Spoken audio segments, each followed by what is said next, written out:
The Pat McAfee Show.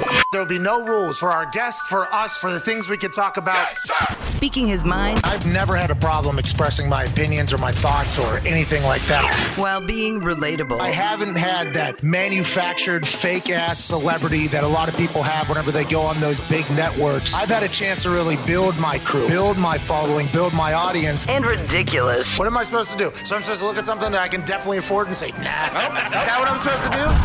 The Pat McAfee Show starts in 3, 2, 1. Good afternoon, beautiful people. It is Feel Good Friday, June 11th, 2021, years after zero. In this particular show, should be good. Hell yeah! Wrapping up the week that was, plus some new topics to talk about, like, for instance, the Western Conference and Eastern Conference finals are happening in the NHL. It is down to the final 4 teams on who will be taking home Lord Stanley's Cup. The Vegas Golden Knights moved to the Western Conference Finals last night after beating the Colorado Avalanche. And the Colorado Avalanche, by the way, just a couple weeks ago, were at plus 150 to win the Stanley Cup. Everybody else was at plus 500 or more. The Colorado Avalanche won 6 straight games to launch themselves into this 2021 playoff run. And then all of a sudden, after going up 2-0 against the Vegas Golden Knights, Marc-Andre Fleury, Stoner, and the boys decided that they were not going to lose a game again. Hell yeah. Vegas Golden Knights win 6-3, getting into the finals against the Canadiens on the West Coast over there. I guess, I don't know where Montreal is. It's north. I think so. It's up there. Is it over there to the left? Northwest. Is it up above Dakotas? Is it near the Dakotas, you think? I thought more like Montana, Idaho. Oh, I was even okay. thinking Michigan. Well, what about right there above Wisconsin? Is it there too? Is it up there above I think that's Wisconsin? more Manitoba. Oh, Saskatoon, you see. In the Saskatoon range. Anyways, and in the East, it's the Tampa Bay Lightning, the city we're in. Let's go, Bolts. Hey, here we go, Bolts. And the team that might be kissed by the hockey gods right now, the New York Islanders, where everything seems to be going their way. They just brutalized the Bruins, and then they took out the best team in hockey, the Pittsburgh Penguins, in their first round. Here we go, NHL. Congratulations. Yeah, here we go, hockey. The NBA is still happening. Obviously, we'll talk some about that today. A guy that got caught beating his meat on a Zoom call in front of his coworkers is back on television talking about it. We have to talk about that. Welcome back, Jeff. Sorry. Attaboy, Jeff. Jeff Toobin stared down the face of awkwardness, just stared it right down and said, put me back on TV. Yeah. What are you going to do? Well, I'm going to tell him what I've been doing the last 7 months. You want us to talk about what had happened? Need to. Have to. Are we not journalists here? Yeah, you got to do it. All right, well, I'm going to have to say everything that happened. Is that all right? Yeah, you got to do it, and I'm going to have my answer. This lady on CNN said, hey, so let's take these people back. right to Jeff Toobin's face. Let's take these people back.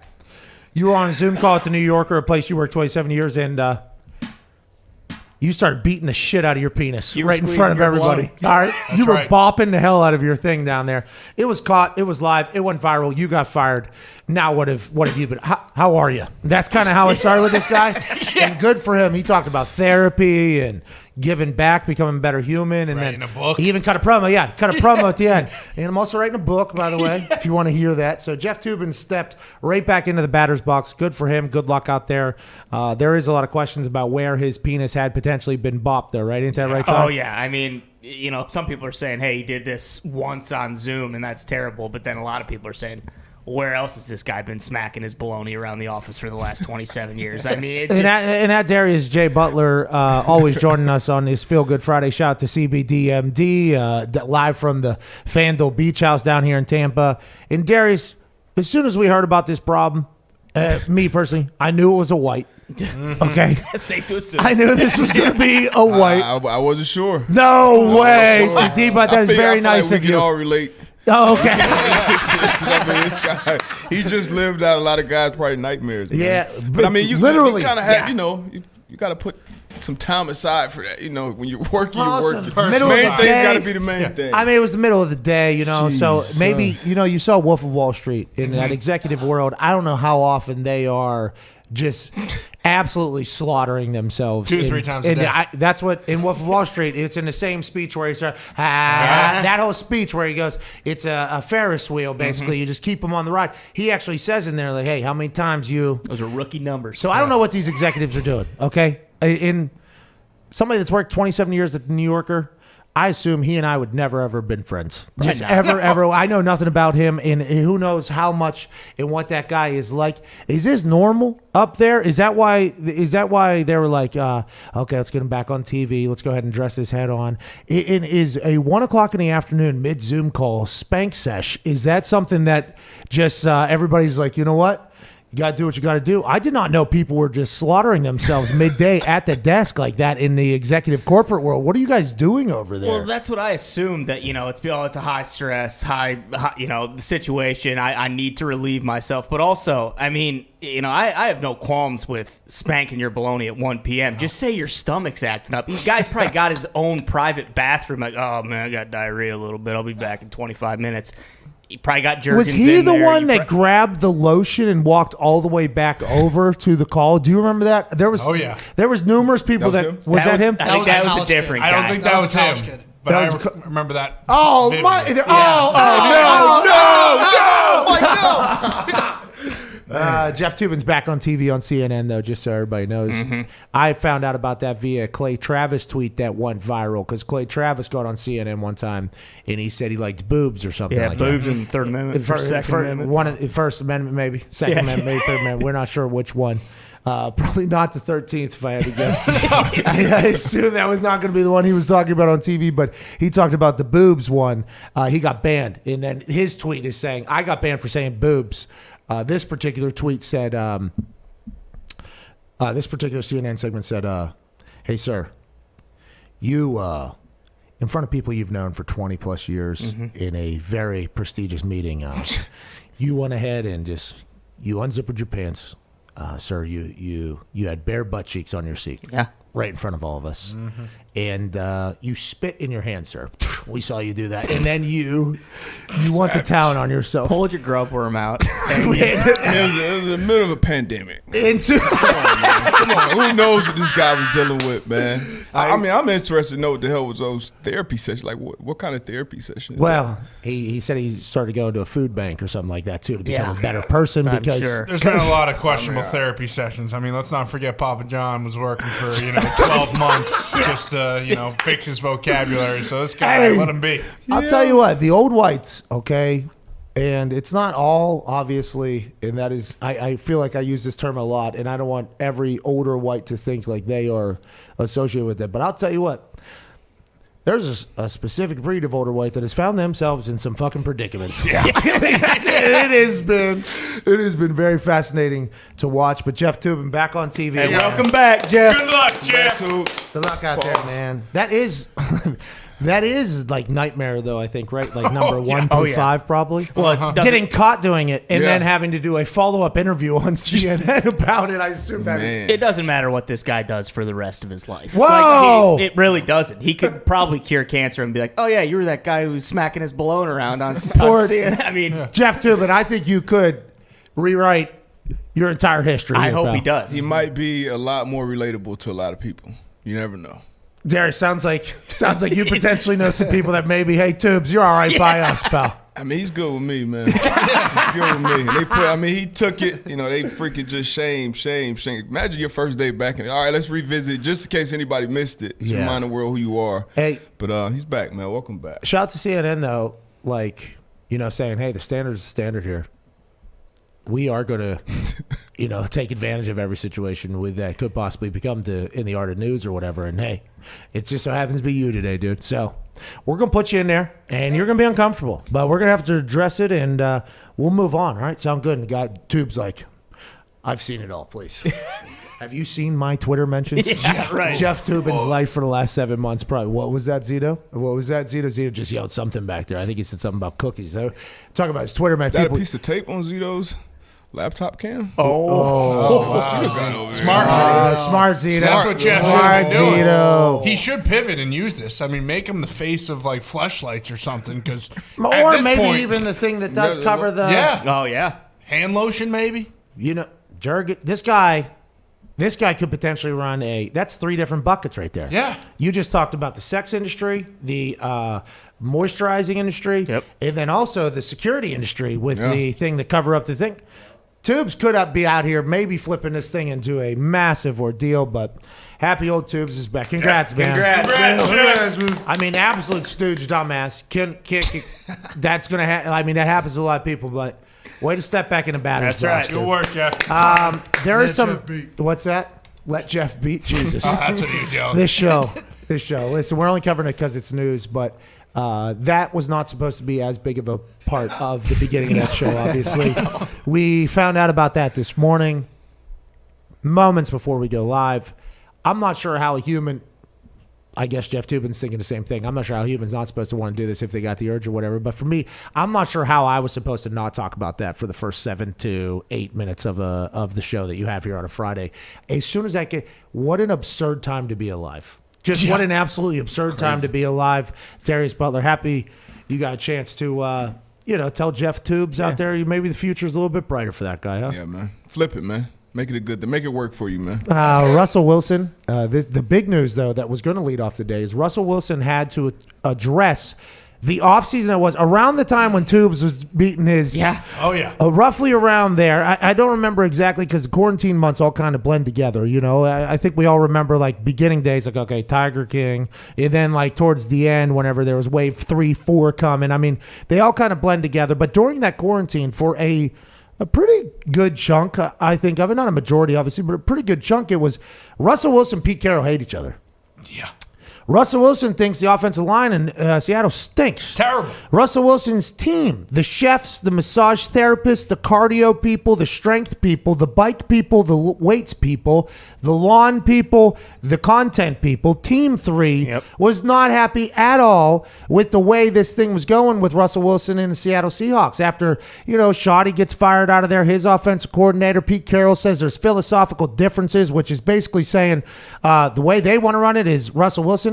The way I'd like to run it is much differently than just Russell Wilson. Russell Wilson allegedly via his team wanted to be remembered as a top 5 quarterback of all time. Can't do that if you don't win. You're out of the spotlight and you're on a team that doesn't necessarily want to let you throw it 30, 35, 40 times a game like they were last year. Let Russ cook was the narrative, and it sounded like Pete Carroll wanted to bring in a sous chef. It's just the way he wanted him to survive and everything. Like, it got ugly, to be honest. It almost got uncomfortable between the two sides, and there was real conversations about him going to Chicago, maybe. Hey, him and Sierra, they love Chicago. Love it. The city's beautiful. How about Miami? Love Miami. That was a real thing. His team actually came out and told Schefter, like, hey, he addressed it today or maybe yesterday at the mandatory minicamp. We knew this day was coming. I was excited to see how they would just move past this as if nothing happened. Kind of what happened in Russell Wilson's first really media appearance since the whole altercation. Can we run it? Do we have that? No, Jesus Christ. Don't have that one. Jesus. Really? That was like such a good throw, too, like a host throw. I did like the full fucking thing there. Russell Wilson basically acted like it didn't happen, though, by the way. He kind of just said. I have the quote here. Okay, no, don't need the quote. Let's get to the video because the way he was saying it was such Russell Wilson. Like, let me find it on Twitter here. But him having to address it, like knew this was going to happen because him and his offensive line and everything like that. He said he's talked to Pete Carroll every single day and it's not a problem at all, D-Bud. Your thoughts on this and how they roll out of it? Honestly, I think he wanted to get out of there. You saw the interview, him talking about him wanting more input in the roster and things like that. And it just didn't happen. So now, it's time to play football. So you got to come out as a quarterback, as a leader and say those things. And I'm sure he believes it. He's got to do that this year. And I think next year we probably revisit this whole thing again. But unless they go on and win it or go on and get close. But, I think he wanted to get out of it. It just didn't go down how he wanted it to. And the thing about him talking to Pete, and in this way, if I can find the clip of him talking, which I thought was going to be much easier to find. The thought of... No, the group text doesn't even have it. Obviously, everybody's busy. The thought of him saying, I've talked to Pete Carroll, like every single day, he said. He's been back in the building. He looked very upbeat, standard Russell Wilson. He looked like standard upbeat Russell Wilson. Go Hawks. Here we go, go Hawks. And that's a great way to approach it, I think, if you're Russell Wilson, because if you move on, the quicker you move on, the quicker everybody else is going to move on.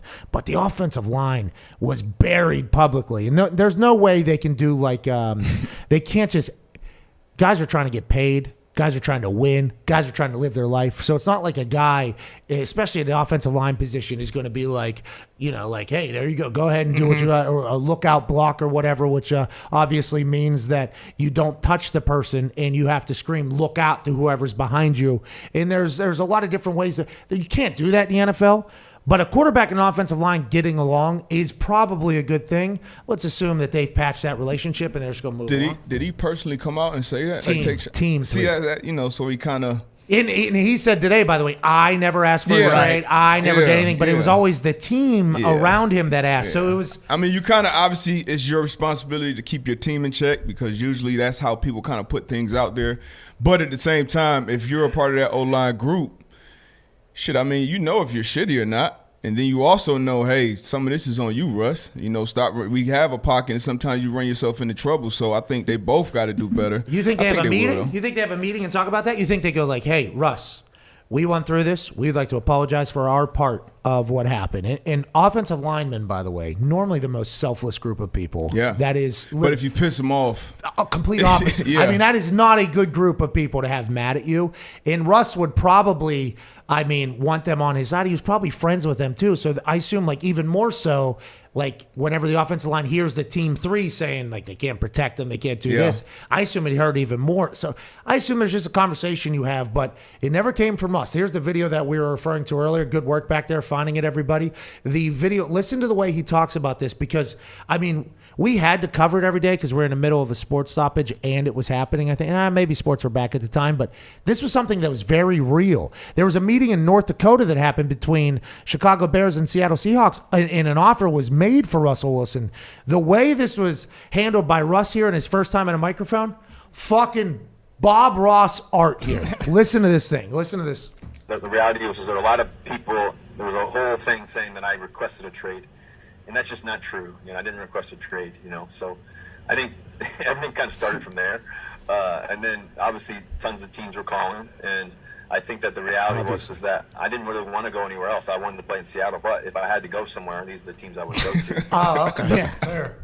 Okay, that makes sense. You know what I mean? That makes sense. I didn't want to go anywhere, but if I was, these are the cities I want to go. Here. And I didn't ask for a trade, by the way. My team might have. I did not. It just...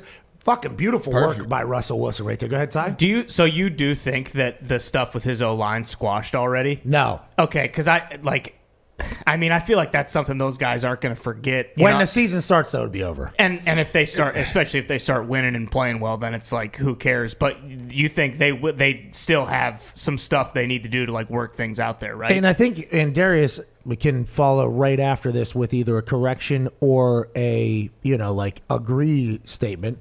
Confirmation, what I was looking for there. Oh, yeah. There's nothing that can happen on the field. Mm-hmm. Because if you don't do your job well, you're not going to get paid. You're not going to win. You're not going to do that. It's just everything else. Like an offensive line, a quarterback, that's need to be pretty close. That's right? a classic thing. Yeah. So I don't know if that has been fractured. I don't know. Camaraderie is important because you can do your job, but if you like the guy you're protecting, you play better. And you can watch football on Sundays. You can tell if that line sometimes likes the guy they're blocking for. By the way, Andy Dalton. Yeah, exactly. That's like a real thing. Yeah, and by the way, that says a lot, not just in just think about the reaction to that Cowboys Andy Dalton kill shot. Now, Andy Dalton was new to the team. Dak had been hurt. Who knows why and how that whole thing happened, but think about the reflection of the entire culture of that place that we started, every player base. And now maybe the media didn't, and they were like, Andy Dalton was hurt and nobody would touch him. It was like all ex-players, though, they're in media were immediately like, there should have been something right there. Yeah. That was a reflection on the entire culture, I think. Yeah. Now, I don't know if that will ever happen with Russell in the offensive line, but that is something that you normally just assume if things are going to go well here, these two are going to be tight. And that's just something that has to happen. Russell Wilson seems like a guy who can kind of guide through anything and kind of maybe take it head on and say, hey, we made some mistakes. The team made some mistakes saying these things. I didn't know it was going to go publicly, which might be true, by the way. So I don't know. I think they can get over it. Some of it's on Russ too. Yeah. I don't think that's talked about enough.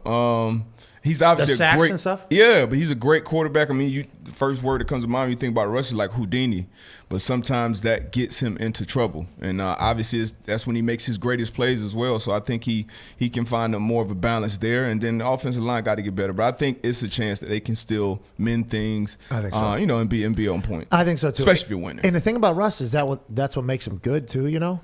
So there can be a world where it exists where he does get sacked and he still plays like he does, but the problem comes whenever his team calls out other people for his style of play, what makes him great kind of affecting him. You know what I mean? So is his team not understand football? Whoa. I wouldn't say that. But Russ, top 5 football player all time. I mean, he said it. He's going to probably end up there. He's never gotten top 5 all time. That's what he said. Listen, yeah, remember, he wants to be top 5. what do you do? You don't know. Hey, he's never gotten one I single wouldn't vote put for Mr. MVP. Unlimited up there. No, I completely forgot about wouldn't put Mr. him up there. Unlimited, which had to be okayed by Team 3, by the way. Right. Which I assume the offensive line will remember when talking to Russ about Team 3 statements. I assume that would be something. But go ahead. With how tough that division is, if they don't make the playoffs and win, because winning cures everything. If they're not winning, do you assume Pete Carroll or Russ? Yeah, one of the two will probably be out of there next year. Yeah, for sure. Hey. Yeah, we're friends, man. We love it. We got the same mission here. And then as soon as something goes wrong, well, whose fault is it then? Is it your so if you guys are together, is it both of your faults then, or is it one or the other? It's like, we'll see how quickly old Team 3 gets back behind a microphone and Russell Wilson doesn't say anything, but happy to see they're back He's together. earned it, though. Yeah, I agree. He's earned it. I think he's earned the point where he should have some input on the roster. I think he's earned, where he can come out and say what he wants. But And they paid him. Oh, for sure. They paid him to put him in a position where he should probably have some input on what's going on, I think. You know what I mean? Like, they're investing in him, don't you think, D-Bud?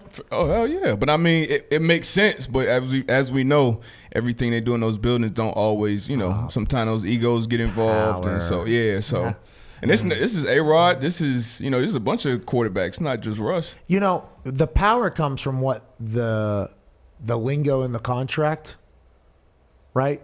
Because if we listen to what John Lynch said before the draft, he said, who has the power? Who's making the decisions? I mean, in the contract, it says me, but I'd be a fool not to ask Kyle Shanahan what to do it. And I would assume that those contracts are what some people who get in power, they start like, no, that's my job to do this. Same thing with Gruden. Yeah, exactly. Yeah, exactly. You do this, I do this. I do this, you do this. And when really it should be a team effort, You see all the places where they're doing well, guess what? It seems like it's good harmony. Now, is that because are they happy because they win? Or do they win because they're happy? Bingo. I like to think it's a second one. Whenever you see like a team together, that team is going to win. And it's just it's the X factor that never gets talked about. Okay, never ever gets talked about. And can you put the toothpaste back into the bottle after it comes out, after potentially saying some things? Like, for instance, Aaron in this entire thing. The only time he spoke, he's come out and said, I love my teammates, I love my coaches. Yep. Right? Because that is a relationship that you cannot fuck up, I don't think, and have success. I think that's one you can't fuck up. Front office shit, there's a lot of people in the locker room that don't necessarily love what's going on in the front office, so that can happen. But with Russell, it was offensive line, coaches. Right. That is every day we are going to work trying to accomplish something. I just think that's an X factor that doesn't get talked about. That's what's interesting too, is because he almost already has an out. Like if they do, if they don't make the playoffs this year, they start and they're, they go 0 or 1-4 or something like that. He's got like hey, I wanted Brian Schottenheimer here. You guys went out and hired this offensive coordinator. Like I told you I wanted to be involved in that decision. You didn't let me do it. And now look what's going on. Hey, Team 3 is going to get chirpy. Yeah. Hey, Team 3, they might go into the ground for 7 months. Okay? Yeah. But these cicadas, they will come out of the dirt 7 months later and start talking about what had happened was. And hopefully they win for the sake of Seahawks fans, which we do not have a lot that listen. And if we do, no matter what we say, they get pissed off at us, whatever happens. But for the sake of Seahawks fans, Russell Wilsons don't just grow on trees. So I've said this a lot of times, and I think everybody has.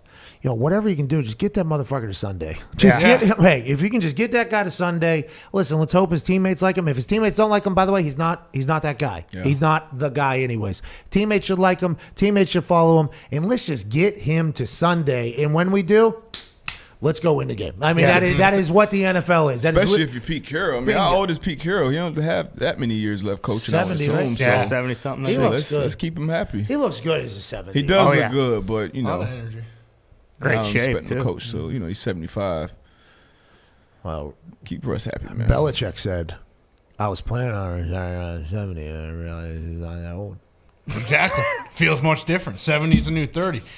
With Belichick, having the head coach be a GM, is that why it's so beneficial? Because it's just like, all right. Yeah, well, if it's him. If they're good. Yeah, I was about to say if they're good, because it's been, Bill O'Brien was a GM in Houston. Oh, yeah. And so it can go one or two ways. And it's something, Belichick had Brady, too, so that's a hell of a centerpiece to build around. Both as a GM and a coach. And the coach. Yeah, having a resume like that, or just having No. that player? If you're a GM and you can have your best player take less money to continue to build, that helps you. Yeah. And if you're a coach who can have your best player get chewed out on Mondays after games, that's good for you as a coach. Like Tom Brady helped both the GM and the coaching side of Bill Belichick, but also Bill Belichick helped for sure Tom Brady for a long, long time. So it's just like situations, okay, are situational. Mm-hmm.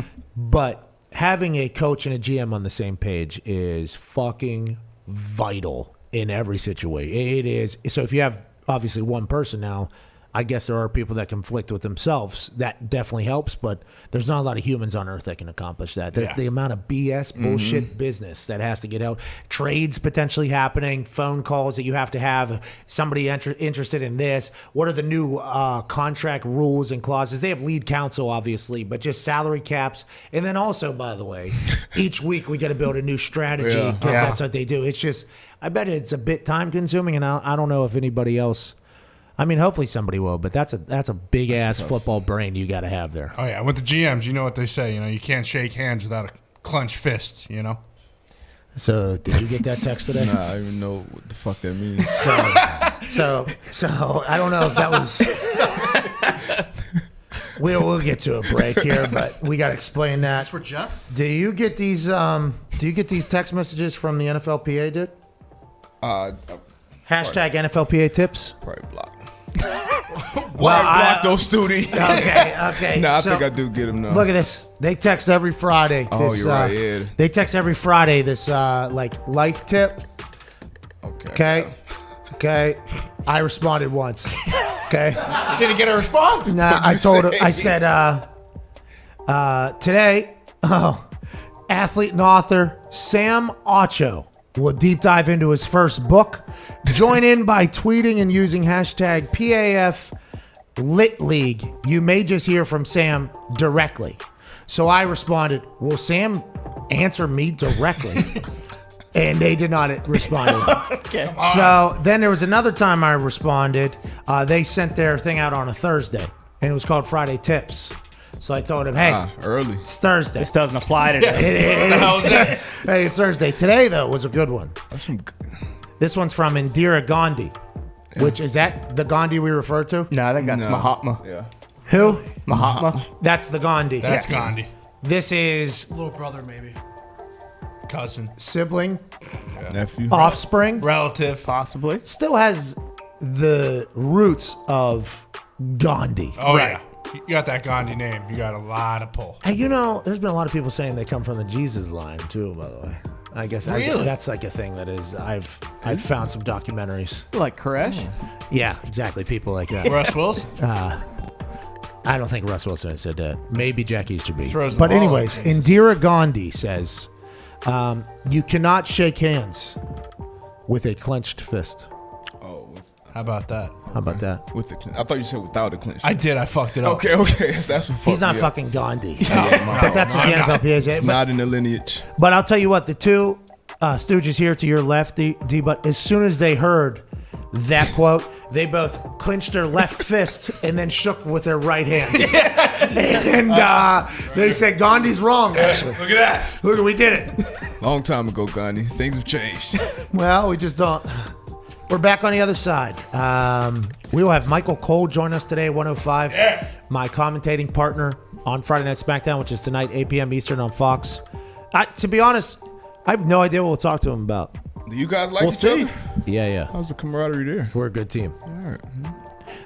He actually, at 3 o'clock today, we have the newest episode of Mr. Friday Night. Foxy's debuting another Foxy flick with another big giveaway at the end of it. Here we go. Big giveaway at the end of that thing. I'm excited for this one. Foxy, this is a different. This was a different style of vlog. Good one though. A lot of Michael Cole in my relationship with her. Hey, nice. Michael Cole hits a couple home runs in this thing. And then Bob Demovsky will join us at 2:05 alongside AJ Hawk. There's things happening, plus your phone calls, 1-833-4-McAfee. The lines are full. As soon as we hang up on somebody, which we will do eventually, you call in. Every hour they get cleaned. We cannot wait to chat with you on this beautiful Feel Good Friday live from the FanDuel Beach House down here in Tampa Bay. We'll see you in 4 minutes.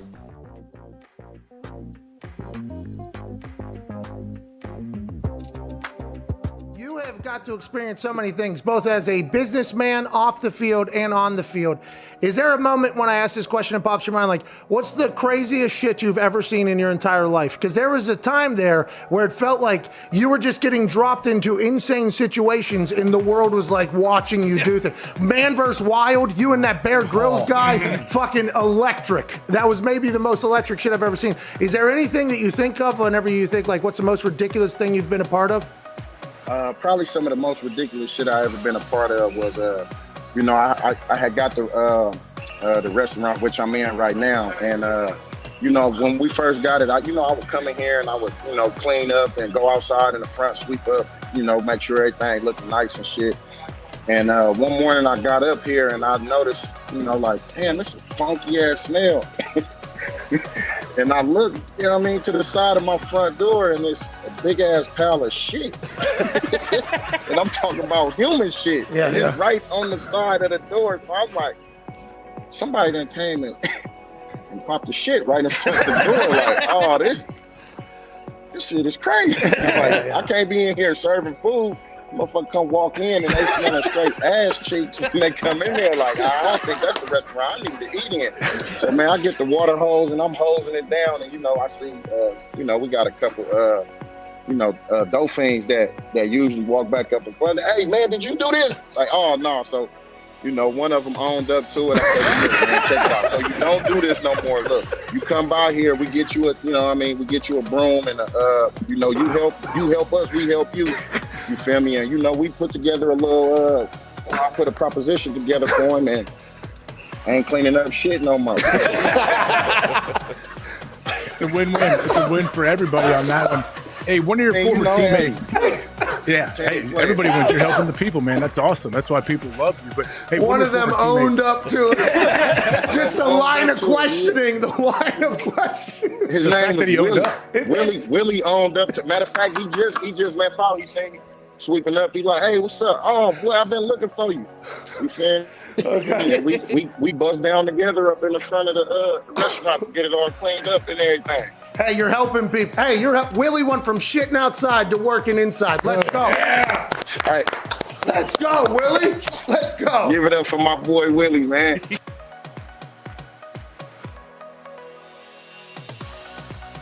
I actually would have made more money the day I signed than my whole contract with Indy. Dude.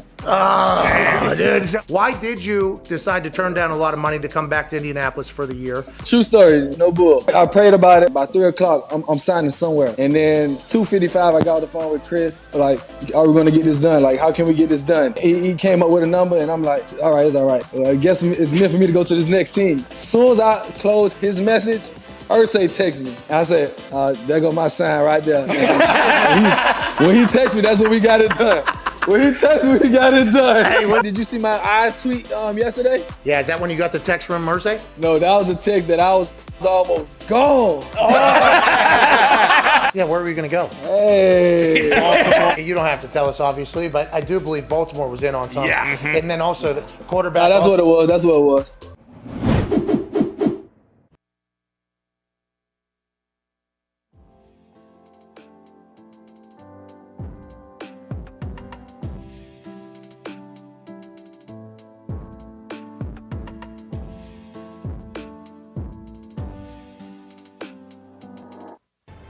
This is the Pat McAfee Show on Sirius XM Mad Dog Sports Radio. We thank you for taking the time to seek out this small regional show that streams internationally. Here's Pat and the boys. Welcome back to that show. Feel Good Friday, June 11th. Shout out to CBDmd and also FanDuel Sportsbook, America's #1 sportsbook, has helped us out with this beautiful on-the-road studio down here in Tampa Bay, Florida. Right now, FanDuel is letting you place your first bet risk-free up to $1,000. Just place your first bet on anything, which, by the way, we will have some shit for you to bet on here in just a couple moments when we go back to Indianapolis to the Hammer Down Boys. There is something big popping off in the soccer world starting today. Yes. We don't have to watch it. You probably won't. We definitely won't. But we can bet on it and make money off it from our friend Gumpy, who is the world's #1 soccer handicapper right now. I do believe. I don't know if they rate that or not, but right now, FanDuel is letting you get up to $1,000 risk-free first bet whenever you go to FanDuel.com/McAfee and get started. Please use this link so they know that we sent you. That is FanDuel.com/McAfee, FanDuel.com/MCAFEE. Shout out to FanDuel, America's #1 sportsbook. Thank you. They added that into here. Is it? Are congratulations in order? I think so. Congratulations. Yeah. Wow. Congratulations. Good job, FanDuel. We're not tightly associated with them enough, like in the building or talk to them every day. You know, they're just our exclusive sports betting partner. And by the way, it's the right one. Their app is top tier. Fucking unbelievable. Now, there are some bets that disappear every once in a while because they either have to fix the tech or the algorithms, I think, behind it. They haven't told me that, but this is our just betting on there basically every single day. And the Hammer Down Boys, I think there's over a couple thousand bets every. So we're on there a lot. It's fucking awesome. It's beautiful. And I'm very, very thankful for them. If they're American, I don't know who voted, but congrats, dude. Congrats, FanDuel. You've been #1 for us for a long time. Yeah. Thank you, FanDuel. Happy America caught up. Go and get $1,000 risk-free. FanDuel.com/McAfee. And maybe bet on something that the Hammer Down Boys are about to talk to us about. But first, I believe Nick Maralda back there in Indianapolis has something to say about the hockey world. Congrats, Nick. Western Conference, Eastern Conference Finals. Here we go. Thank you, Pat. It was great to hear you lead off the show with your monologue talking about hockey. Finally, the sport gets some respect. Unfortunately, guys, Montreal is above Vermont. It's very underside. Very east. So it's over here there, you say there. Hey, it's over here there. Yeah. Well, then why the hell are really they in the far. Western Conference? Why are they playing against fucking Math for? They should be getting their asses beat by the Islanders or the Tampa Bay Lightning then, shouldn't they? I agree. Also, unfortunately, the NHL did away with conferences this year because of COVID. COVID did kill What the hell are they conferences. doing? Not a real season. So there are only divisions. Of course. Okay, so this is what, 2 divisions taking on 2 divisions now? Correct. So there was 4 conferences. So you had the Northern Division, which was all the Canadian teams. Northern Conference. Then you had the East and the Eastern West and Conference, Central. and the Western Conference and the Central Conference. There we Okay, go. so the Canadian Conference and the Western Conference are battling it out against the Eastern and Central Conference? Yeah. All right, let's go. Hey, hockey! Here we go, hockey. Thanks for clearing it up for us. Absolutely. That does Excited- make it a lot. excited for, this is also now the Stanley Cup semifinal is what it's being called. Hey, better name, by the way. I is. think that puts over the Stanley Cup a little bit more as opposed to the conferences. You know what I mean? Greatest trophy in sports. You want to put that over as much as you can. Bingo. So Stanley Cup semifinal. It's like national championship semifinal, quarterfinal. You know what I mean? Elite Eight here. Like you're putting over the conference finals. You know what I mean? What you just What said, the Darius? fuck did you just say, D-Buck? I don't know about that. Yeah, the Lombardi. I mean, you're talking aside from the Lombardi. You're doing the aside from thing, right? Okay, that makes sense. No, I'm sorry. How big is the Lombardi? It looks kind of Mickey Mouse next to a Stanley Cup. All right. Oh, you're talking the sheer. You're not talking. You're not talking metaphorically. You're talking physically. Size. I'm talking the greatest trophy in sports. Aside from the Lombardi. Look, we're talking about trophies here. That's it. Doesn't matter about what it takes to win. This guy. What you got to do to win them. We're just talking about the sheer physical trophy Stanley Cup is the greatest. Oh, so you're talking about if the Stanley Cup in Lombardi were to walk and waltz into Dana White's octagon, you're saying Stanley Cup's going to win that fight? No chance. Oh, yeah. Hell yeah. Get the fuck out of here. Hell yeah. We got to put a bracket together. No chance. Yeah, bingo. I don't think we need a bracket. It's just finals. It's a few. I mean, who else is in it? Well, What's the one with commissioner's trophy. Well, you got that piece of metal in baseball. Yeah. Piece of metal in baseball. Don't forget that plate from Wimbledon. Oh, yeah, you're right, Diggs. Hey, you're right, Diggs. That's a good point. What's the NBA one? No, there's also Larry O'Brien. What's that one that there's one that broke in the golf world? Oh, shook the shit out of it. Top fell off. Morikawa. Yeah, that one has golf has. That's what Phil's got now. Oh, the Wanamaker. Yeah. How about bowl games? There's some national trophies. Crystal ball. And then who was that kid that was gritty in? And then he dropped it and broke the. It was a Nebraska or Wisconsin red team. It was in the locker room. He had the trophy. He was doing money. Oh yeah, Wisconsin. Snapchat. Yeah. And then the thing just blew up on it. Great TikTok, by the way. Man, let's not be doing any of that. But that was a good TikTok at that time. But yeah, maybe we do put it's a guy because I'm not 100% sure Lord Stanley's at number 2 for a lot of people. For me, definitely number 2, Lord Stanley. But I'm not. What are you talking about? You saw how Ovi partied with that thing all summer. Yeah. I drank out of fucking Lord Stanley's cup one time, okay? So I Oh. Wow. Oh, so this is... Who did this? Why is this a baseball game? Baseball shouldn't put their piece of metal next to this thing either. By the way, look at hockey just being like, what are we playing for? Are we doing this for the shine? Or are we doing this for the fucking... just Goliath of the moment. Look at that thing. Greatest trophy in sports. Hey, it only grows too, by the way. Yeah. It only grows. Stack it. They just add rings to it. It's unbelievable, dude. I have seen that thing get drunk. That's kind of cheap. Your name goes up. You said cheap. Wow. This son of a bitch. So what is it like every listen, game? don't be mad because the Florida Panthers stink, okay? You don't got to bring down the whole trophy in the league and everything because your team stinks. He said he's a big Tampa Bay guy. Go Bolts. But big Panthers guy. So the NBA one's clean, you know what I mean? Yeah. It's clean. It is larger than the Lombardi, though, which I do believe was a strategy. No one even knows what that NBA trophy looks like. Well, there it is. That's right the first there. time anyone's ever seen it. There it is. Yeah, I've seen it a couple times. By the way, Kobe, got 3 of them down Michael, here, Braun, the Yeah. photo. Yeah. Hey, Nick. Iconic. Yeah, and then the piece of metal. That's awesome. I didn't say that. The commissioner of baseball said that. The one. piece of metal right there. It's the worst one. It's a good looking trophy. It's a good looking trophy. That thing stinks. That one stinks. Look at the flags on 1 there. The seed, pennants. 2 seed, 3 seed, 4 seed. Do that one more again, D-Butt. We got 1. Whoa. It's gotta be 1 seed. It's got to come in as a favorite. Oh, really? Over the Lombard? Yeah, I got to be realistic. I mean, look at that thing. It is. Yeah, you're right. Lombardi. Yeah, clean. Got Larry O'Brien and piece of metal. Hey, we cleared it up. All right, let's put it to a poll. Put it to a poll. We'll do that thing. What's another sport? Does the I mean, the World Cup trophy. People love that Good one. trophy. It's tiny. we're getting that one soon. But yeah, we are. Listen, when we win that one, then we'll add it into this thing, and that's happening very, very soon, my friends. What's the MLS Cup? Well, that's what I was about to say. I think it's the Grey Cup. Is it one of just those like coupon books that they like gold plating around it? What about the green jacket? Does that count? Oh yeah, hack it in there. The green jacket needs to be in there, I guess, because if you win it twice, guess what? You only get one. That's right. You only get they re-put your jacket back on you. We learned that from Bubba Watson. What is that? That's the soccer one? That's a World Cup, I think. Now the World Cup's beautiful and pure gold. 16 seed. Yeah. It should be the World Cup. All right, now that we got the soccer, Hammer Dahn boys, I know you guys got big things popping off with that sport happening overseas. I assume we're all going to make money alongside of Gumpy and both of you at this point.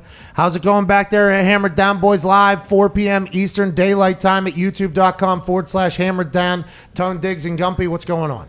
Pat, it's been a miserable morning. All morning long, all Gumpy's done is play the same goddamn It's Coming Home song on repeat in the office. And I got news for him. It's coming to the true home, back to the Azzurri in Italy. And FanDuel has a boost today for them to win from -230 to +100, which you can hammer right now. Fucking Gigi Buffon, Chiellini, Verratti, Pirlo. You got a lot of nerves. This guy bet on Turkey already, this scumbag. So is Turkey playing Italy? I think? Yeah. Yeah.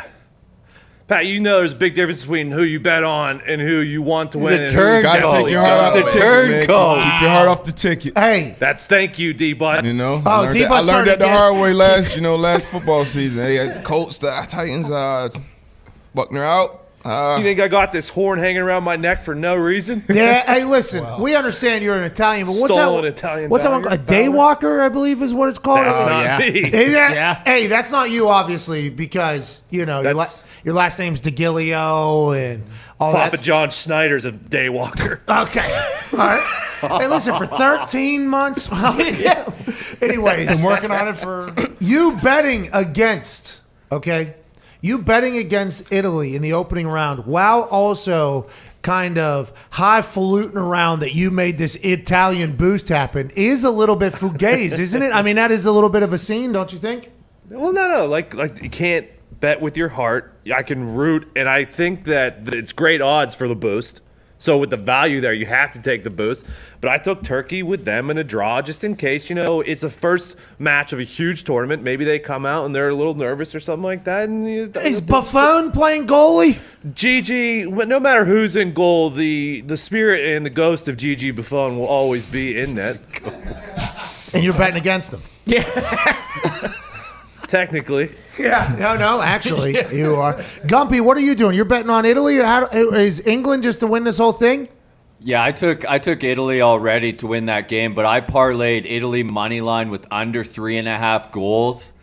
They got a striker, Immobile, who has been unreal for Lazio. Hasn't been able to do it on the international stage. This feels like a coming out party in this tournament for him, Pat. Gumpy, for people that might not have been listening at the time when you explained what this is, what the fuck is this? When does it? Where can we watch it? Can we watch it? What is happening? It's called the Euros, but Russia's in it. So I don't fully understand. What is happening? It's just the best teams in Europe. It's basically And Russia. It's the second biggest tournament behind the World Cup. How come we can't get in? If Russia can get in, how come we can't get in? Because that's Eastern Europe. Russia is? I believe Russia's Eastern Europe, isn't it? Or is it Asia? Little quarter of Russia is technically in Europe. Former Soviet, I think, is places USSR. that have moved to. But I think Russia's its own thing, isn't it? Isn't Russia its own thing? I was under the impression that Russia was Russia. Yeah, that's what I thought. Yeah, Eastern Europe is the former. I know there are pieces of Russia. All right, I got you. 77% of Russia is in Asia. 23% is in Europe. They get to play in the Euros. Hey, Putin probably said 23 cents is enough. We play your game too. But ESPN's carrying the tournament every day at 9, 12, and 3 after today will be the games. What are some big matchups in the first couple of days? I know today, Italy, Turkey at 3 o'clock or whatever, but what are some other big... Is England? Who's England? Are they playing Putin? England's playing Croatia Sunday morning, 9 a.m., a rematch of the semifinals of the World Cup. It's going to be a banger. The group of death has France, Germany, and Portugal. That's the group of death. Portugal? Is Portugal in Europe too? Yep. Right next to Spain. I think it has Canary Islands too, if I'm not mistaken. I think the Canary Islands are a part of Portugal over there, if I'm not... could be wrong. See, this is the time where I had vitamins and me walking onto an island, trying to read the sign in my brain what it was. I think it was the Canary Islands. I'm on an island right now, though. That could have potentially fucked me. I think they're a part of Portugal. Maybe where Cristiano Ronaldo is from. It makes sense. Nah, I'm not sure. Canary is the Spanish archipelago. Yeah, right next to Portugal. Is it? Who owns it? Spain? Oh, good question, Pat. Good question, Pat. No, this is good geography. Some geography lessons. This is good right geography. Oh, damn. It's way down there. It's like right west of Morocco, but... Who owns it? Great question. I think Spain.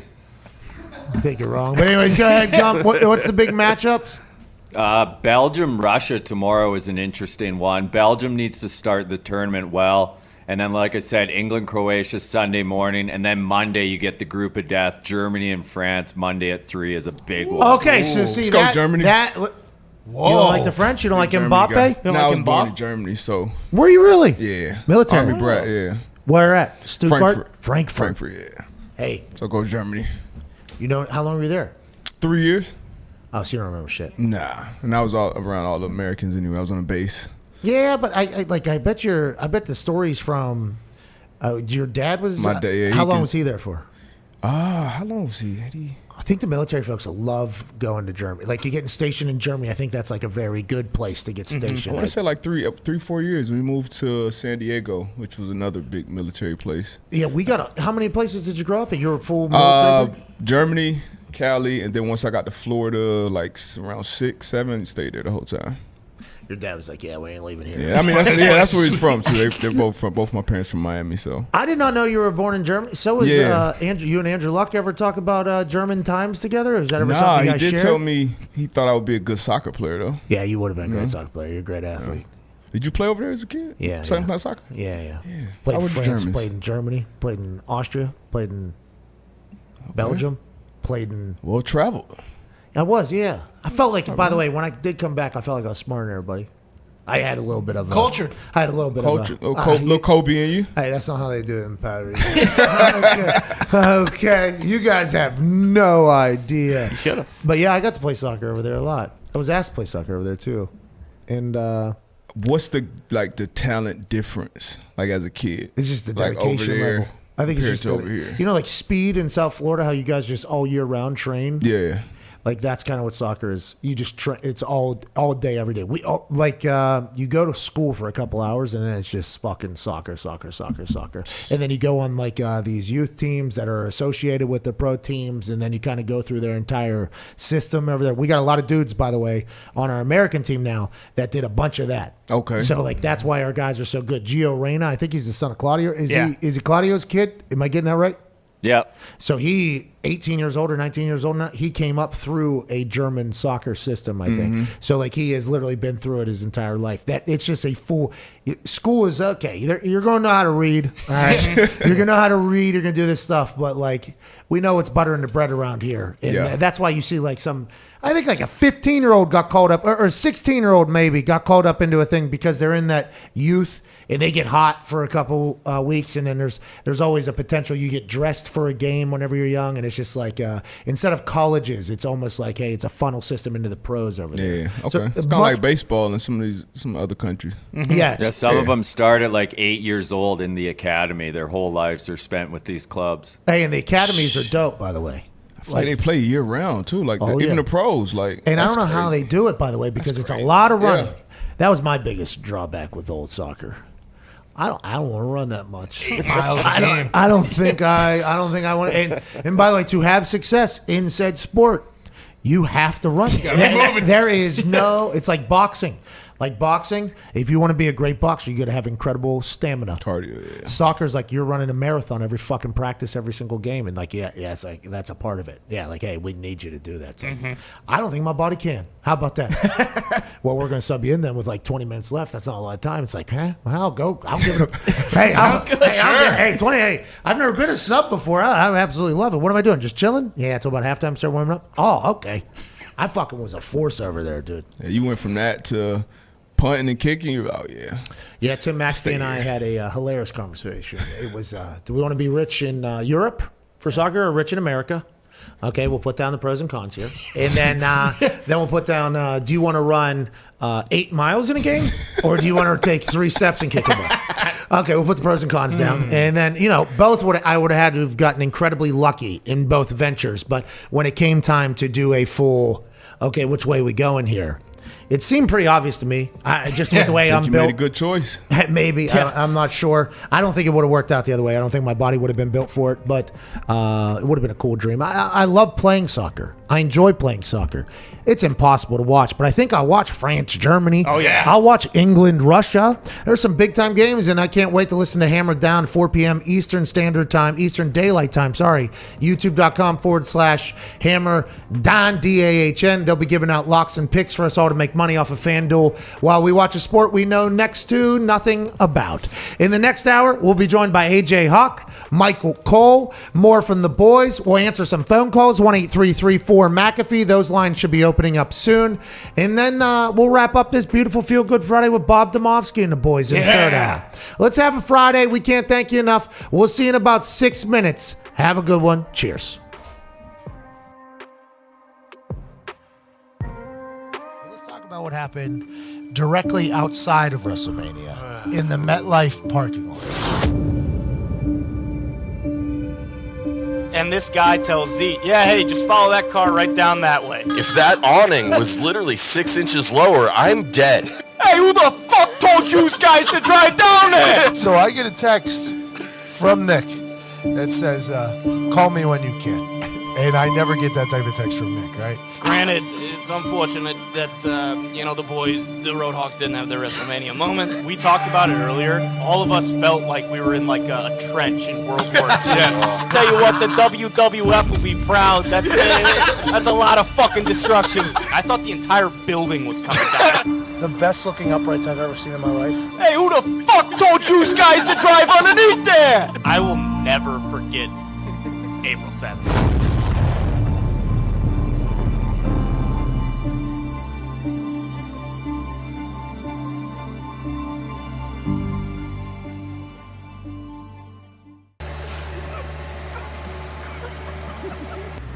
Ain't nothing Lady Grey can't handle. Turn left onto 33rd Street. They said to come to the loading dock. Yeah, they want to set up a shot, so they're gonna come out with cameras and like show that we're like tailgating. Tailgate spot. U-turn? Is that what he's saying? We're just doing a U-turn. Want to move up?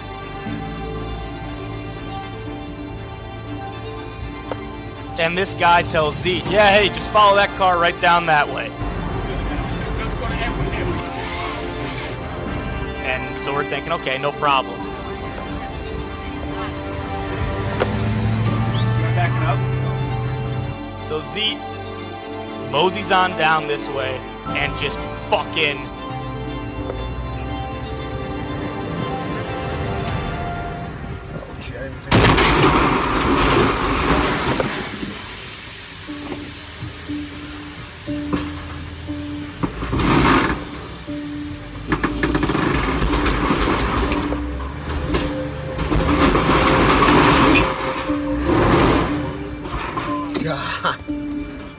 Jesus Christ.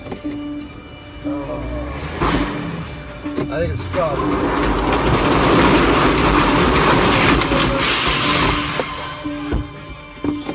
Fuck.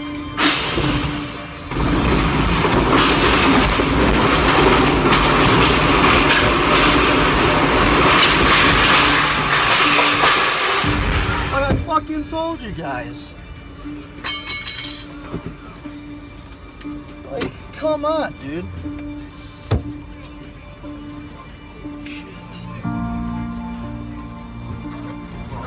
Who told you to go through here? These guys did. Nah, you were supposed to come through this shot, like right here. I didn't tell you to go through there. You told me Yeah, right down this lane here. Fuck. Left side. Come on, guys.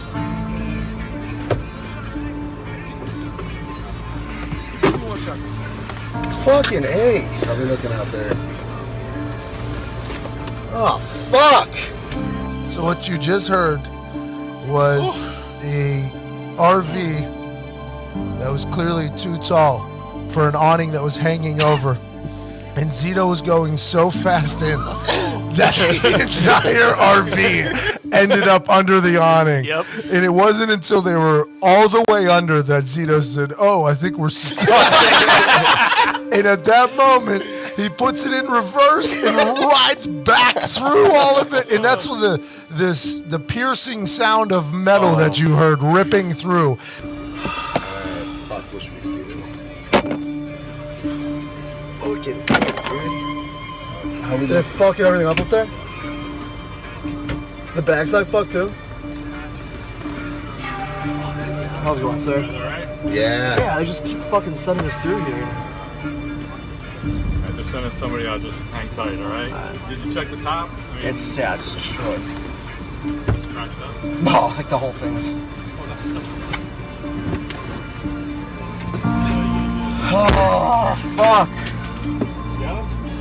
Like, they're gonna fucking send me fucking through somewhere. Everybody all right in there? Yeah. Stay calm. Yeah, you're right. Stay calm, kid. They told you to go through. You want to? So I get the clearance. I am on the bus with the rest of the WWE roster, driving by. There's 2 fire trucks, there's a cop, there's paramedics, there's quite a scene. Fucking A. How's it going, sir? Oh, yeah, they sent me through, and I was just like, all right. Yeah. And we're just rolling by going into the fucking MetLife Stadium, and I get a Corey Graves. Is that your RV? Yeah, you guys hear about McAfee's guys? Drove a fucking RV into the arena? Into the arena. That road to WrestleMania, man. Hey, I'll tell you what, that's the furthest I've ever seen any vehicle get underneath that fucking awning. Look at the ladder on the back of the RV is almost fucking off. The Pat McAfee Show. There'll be no rules for our guests, for us, for the things we can talk about. Yes, Speaking his mind. I've never had a problem expressing my opinions or my thoughts or anything like that. While being relatable. I haven't had that manufactured fake-ass celebrity that a lot of people have whenever they go on those big networks. I've had a chance to really build my crew, build my following, build my audience. And ridiculous. What am I supposed to do? So I'm supposed to look at something that I can definitely afford and say, nah. Is that what I'm supposed to do? The Pat McAfee Show starts in 3, 2, 1. Welcome back to that dumb ass show. Hour 2 on this Feel Good Friday. Shout out to CBDmd. We'll begin immediately following this beat drop from Twine. All right, here we go. Let's get into it. Ladies and gentlemen, joining us now from an attic in Ohio, a man who falls asleep while he drives, a man who has won a Super Bowl, a Lombardi, which was a number 2 seed in our overall trophy bracket, and a man who has won a college football national championship as well. That did not make it into the bracket, I do not believe, which is a shame. Ladies and gentlemen, Mr. AJ Hawk. Yeah! AJ, how are you, buddy? Oh, Jesus, man. Oh, okay. Yeah. Yeah, it's not probably our fault. Yeah, it's not, though. We always say that with this guy. Probably in our fault. AJ's defense, last time I called, the first time it was no, we don't need this. We don't need that bullshit out of you. Hey, T, but I don't need that bullshit. It's not me. There we go. That was me. It's not Zeke either, but I could hear you guys through like it was the microphone maybe on the Zeke's laptop mic too. You know how you normally get to see Zeke before you come live? I'm kind of disappointed you didn't get to see him today. He is fully shirtless right behind the camera that I am staring at here. It is very hot down here in Florida. Is that what's going on, Zeke? It's very hot back here. The sun is beating through this window. Okay, that's from the beach, obviously. There is some pros and cons to having a beach house. One of them is the sun, especially down here in Tampa Bay. It is hot as hell. Foxy now has to deal with that same sun and Zito's potential aura now back there. Hey, way to battle back there, Fox. As long as it's comfortable, we're good. Yeah, AJ, great to see you, dude. How are you? Did you watch any of the first hour? We talked about the trophies. Did you get to hear about that at all? And what are your thoughts? Well, the only thing and the most important thing that I heard from the first hour was the Jeffrey Toobin talk. Welcome back, Jeff. Everybody loves the comeback story. We're happy to see you back. Come back. And a boy, Jeff. All right, Zeke. Thank you, Jeff. How did I know that would be the only thing from the That's all I saw. That is all I saw. Yeah. No, you watched a lot. All you saw was that because we talked maybe that might be it. Russell Wilson has come out and just said, nah, I didn't say anything. Don't worry about it. I didn't say anything. I didn't do anything. The team did. It wasn't me. We'll get past that. Well, I want to be here. We're going to win. Let's go ahead and keep moving. I talked to Pete Carroll. You said nothing about that. You said you did see that right there. You just said that. I asked about the trophy thing, one of which you have won, which is up for a prestigious poll right now for the greatest trophy in sports. And D-Butt and the room, by the way, has it at number 2, overall ranking of 2 behind the Stanley Cup. I thought you'd talk about that. But instead, here you are talking about old Tubes, rubbing himself into pleasure and excitement in front of his entire Zoom call after 27 years of working in place and then coming back on TV and having to talk about it. Of course, that is all you want to talk about, AJ Hawk. And your thoughts on Tubes and when it happened to old Jeffrey Toobin, what was your immediate thoughts, and did you ever think you'd see him again? Well, first off, I actually didn't see the whole trophy situation, but I think it's crazy to think Lombardi's not number one. Are we saying like that looks the coolest or the coolest experience with being able to take it home? A Stanley Cup is 6 times the size. Yeah, I had Lombardi 1 to it until I saw them all up there together. I didn't realize how big that Stanley Cup was. Yeah, I mean, whenever you look at this, look at that. You got to zoom out to see that thing. It is large. Now, we do think the NBA chose to make theirs bigger than the Lombardi on purpose. We also think that the MLB, which is what this was at, put the Lombardi on a smaller table than the other tables to potentially make theirs look better. That's just a piece of metal from the MLB, the NBA, and then obviously Stanley Cup. But yeah, we have a full thing. A lot of people saying we missed out on a couple. The World Cup obviously is a beautiful trophy. That is awesome. It's a beautiful trophy. We did mention America's never won it though, so it was not up for the conversation because it's not technically ours, so we cannot. We will, by the way, we will win that. Don't you worry about that, and it will then enter in it. But it's a beautiful. Yeah, it's a dope trophy. It is the Indy 500 Bort Werner trophy. Bort Werner. Yeah. Bjorn Werner. Is that where you drink milk? Don't you drink milk after you win that? Yeah. Well, but then the trophy. By the way, it adds a face of the winner into the side of the thing. And it also adds rings like the Stanley Cup does. So it stands taller than some of the drivers that win. It is also a big trophy there at the Indy 500. I've never seen it before. What was that? I've seen it. I mean, it's more synonymous with the glass of milk or bottle of milk, which you have a problem if that's the case. You've never seen the I've never seen the Bjorn Werner before. I don't think that's it either. Yeah. Oh, yeah, that was the original one, I guess. Okay. Yeah, because look, there's only a couple winners here.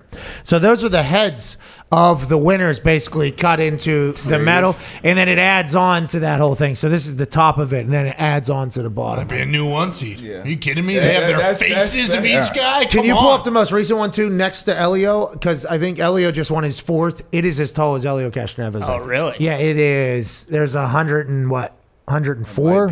So this is a super 1 seed. Yeah, this feels like Gonzaga. Yeah, Indianapolis tweeted my account that was running a poll during the show about the trophies, and a lot of people in Indianapolis were like, "Whoa, are you fucking kidding me with this? What are we even talking about?" And my wife, by the way, was one of them. And the Lombardi Stone, I think the Lombardi is the aside from in this entire conversation. It's okay. Your trophies do good. Our trophies bring the entire world a bazillion eyes to it. So it's one of those things. But whenever you talk about this, the Borg Werner, look at that thing. Wow. Yeah, they add all the. Yeah. That's the one. Yeah, it's a mess. I mean, I'm sure we can find. And there's the milk, by the way, that you're synonymous with down there. It's too fucking big. How's Helio? How's he getting it out of there? Elio, please. How's Helio getting it out of there? Well, he's putting it on the back of this rocket ship that he strapped himself into and drove 500 miles in Indianapolis in like 700-degree heat. Now, that car that he's sitting on, shout out Sirius XM, by the way, getting away. That car, he's in probably like $5 million. These things are so expensive. They blow a tire, it's like that costs them $750,000. It's unbelievable what they do. The amount of gut sack it takes to hop yourself into one of these. But you're right, the trophy isn't just for parading around. I don't think. I don't think you're walking around with. If that's the question you got to ask, how are we getting this thing out of here?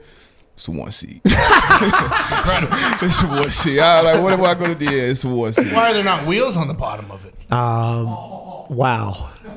Did you just make it the 1 seed even better? I mean, come on, we're talking about racing here. Give that thing a lift, maybe. So I think we have to do a full bracket for this now that we have really good call on this D-Butt. Yeah. I think we do have to do a full bracket. Zito is shirtless and waving his hand. For the Stanley Cup, is it better or worse that it has a handler? That guy, by the way, he punked Nick. Nick is not on right now, I don't think. Have we called Michael Cole? Call him right now. Nick is on though. you gotta hang up, I think, on Indy, right, to go. Hey, Nick. Yeah. Hey, this will be we got to call Michael Cole. We got to use the computer that's using the Indianapolis. Gotcha. Yeah, after this whole thing, Michael Cole. We're 5 minutes late, by the way. He's gonna have a full. He's gonna have a full rundown of how the unprofessionalism of our show. Yep, I just got a text. The whole thing he's gonna do there. We apologize. We'll talk to Michael Cole in a minute, who is the voice of WWE for like the last 24 years, but also cool dude, massive Knicks fan, massive Mets fan, massive sports fan, and cool guy. We'll talk about obviously our relationship. But Nick, the Stanley Cup handler, I don't remember. Did we hate or like that guy? There was two of them, and the one we met wasn't the main guy. The main guy, I think his name's Phil Pritchard. The guy we met was like a substitute backup guy, and I don't think we loved him. He was a little full of himself. Yeah, and I don't remember if it was us or the entire environment we were in didn't appreciate what this guy was all about, but I think he was potentially trying to do his thing. He has gloves on, white gloves, full suit. He carries that. They have a head handler, and then he delegates bullshit work to other handlers. But they carry that thing around after it gets partied with after the Stanley Cup. They parade that thing around to different places. I think in Canada, obviously, and everything like that. It is well manicured, that Lord Stanley's Cup. Hey, Pat. Hey, I know Cole's coming on, but he stays with it the whole time, right? So when they're partying with it, isn't he always inside of the cup? Is he in that fountain that Ovi was swimming around in? I would assume he's near, but do they make him sign? Like, does he have to sign NDAs? Is it like something? Hey, you can't speak of anything you see. What kind of parties is this Secret guy Service. Well, the hockey players, from what I've been told, they do have a good time. And I've heard that they have good stamina in what they do as well. And they might even add enhancements to enhance their stamina like going through things. Allegedly. I'm just saying I've heard this. Some are alleged, some are not. Some have been caught and documented, but I believe there is a potential. All right. We're not. All right. We're not going to get in, but I guess they are a stimulant community from what I've been told because they like to go. They like to, while they're partying. I'm not saying in hockey because they get tested, but I've heard whenever they're partying and having a good time, they're going. So I assume that uptight guy that we met with the gloves, he would have to see some things then with the old Lord Stanley, especially with the way Canadians get down and Russians and everywhere that thing goes. What a life for that guy. Probably a lot of NDAs, if I had to guess. He'll write a book at one point, expose everybody, then he'll die. Something will happen. But we're going to learn a lot from the handler. Joining us now, ladies and gentlemen, the voice of the WWE for the last 24 years, play-by-play man for Friday Night SmackDown, 8 p.m. Eastern Daylight Time on Fox tonight, Mr. Michael Soul Patch having coal miner leading, suit wearing, bad sports team cheering, ladies and gentlemen, Michael Cole. Yeah! Oh! A nice intro, Pat. You guys have clocks in your studio. Okay, see, yep. Knew something was going to happen. Knew you were going to address that. We got caught up in a trophy conversation, which, by the way, I think you would. Hey, whenever you. I guess the WWE title should be, or the Andre the Giant Memorial. Have you ever seen that thing? It's 7 foot tall or whatever. When you talk about trophies in sports and you have to rank them, obviously, in my eyes, Lombardi's number one. Everybody else is competing for number two. Lord Stanley's Cup. The NBA's talked about that piece of metal Rob Manfred called the MLB championship. In your eyes, when you think about the perfect trophy, what do you think of, Michael Cole? WWE Championship. It's been around since 1960. Whoa, 61 years. Okay, aside from the WWE Championship, Michael Cole, aside from that, when you're talking about these trophies, and we'll pull up a photo of what we have here, what are your thoughts on? Do you think they need to do more, do less? Should we spice some of these things up? What do you think, Michael Cole? Lord Stanley's Cup. Because it's so big? And I'll tell you why, because it's just the tradition of it all. And everything they do with it, and taking it on tour and drinking champagne out of it and the excitement. I'm not a hockey guy by any stretch of the imagination, but I really, really think that is such a cool way to celebrate the championship. The tour the Cup goes on every year. It's so unique to that sport and to what they do, and I just think it's really cool. Why don't you like hockey? You're a stooge? Well, that too. But no, I mean, I never... I was brought up in upstate New York. My dad had season tickets to the Mets, the Jets, and the Knicks, and I grew up as a baseball, a basketball, and a football fan. You know, back in the early '60s when they built Shea Stadium, and the Jets and Mets moved out of the Polo Grounds where they played for a year. If you bought Mets season tickets, they threw in Jets season tickets as part of the package. That's why. Yeah, and my dad had them from day one at Shea Stadium in '64, and As a kid growing up in the 70s, I went to every Jets game, every Mets game. They were horrible, both teams at the time. But my first recollection ever of any live sporting event was 1973, Shea Stadium. It was snowing, it was cold, and O.J. Simpson went over 2,000 yards for the Bills against the Jets. And that was my first recollection of any live sporting event that I ever went to. That and the 1973 World Series, where the Mets played the A's and lost in 7. And Willie Mays was playing for the Mets that year. It was the only year that Willie played before he retired. And I remember Willie taking a walk and hobbling down to first base. And I remember my dad saying, "Willie, say it ain't so, you've got to retire." And those are the two first recollections of any live sporting events. And they both came in New York. So I was brought up a huge Mets and Jets fan and a Knicks fan as well. Spent a lot of my time at Shea Stadium in the Garden as a kid. O.J. Simpson wouldn't just do that, by the way. No. He would do more. He would. Alleged. Well, definite now at this point. Go ahead, AJ. Michael, so when you don't, I'm trying to think in your normal everyday life when you're congregating with non-WWE people, like say you're at a neighborhood cookout or something, and someone doesn't know you and they find out what you do and who you are, what kind of awful questions do you get? And do people question you now, like, hey, how do you handle your co-host playing air guitar and air humping your face 2 inches away? So, AJ, it's probably the same what you guys go through, right? You hang around people, a lot of people don't know who you are, and then all of a sudden it dawns on them, and there's this realization of, oh my God, this guy's on television. This guy is sort of famous in his world, and what can I ask this guy? Inevitably, the questions are always, do you know The Rock? Do you know Stone Cold Steve Austin? Every single person that I ever meet for the first time, that's what they ask me. Do you know The Rock? Do you know Stone Cold Steve Austin? I tend to say no, because once you say yes, then it opens up a huge can of worms. I was about to ask there, right? Yeah. So, but no. Good question. That's a good question.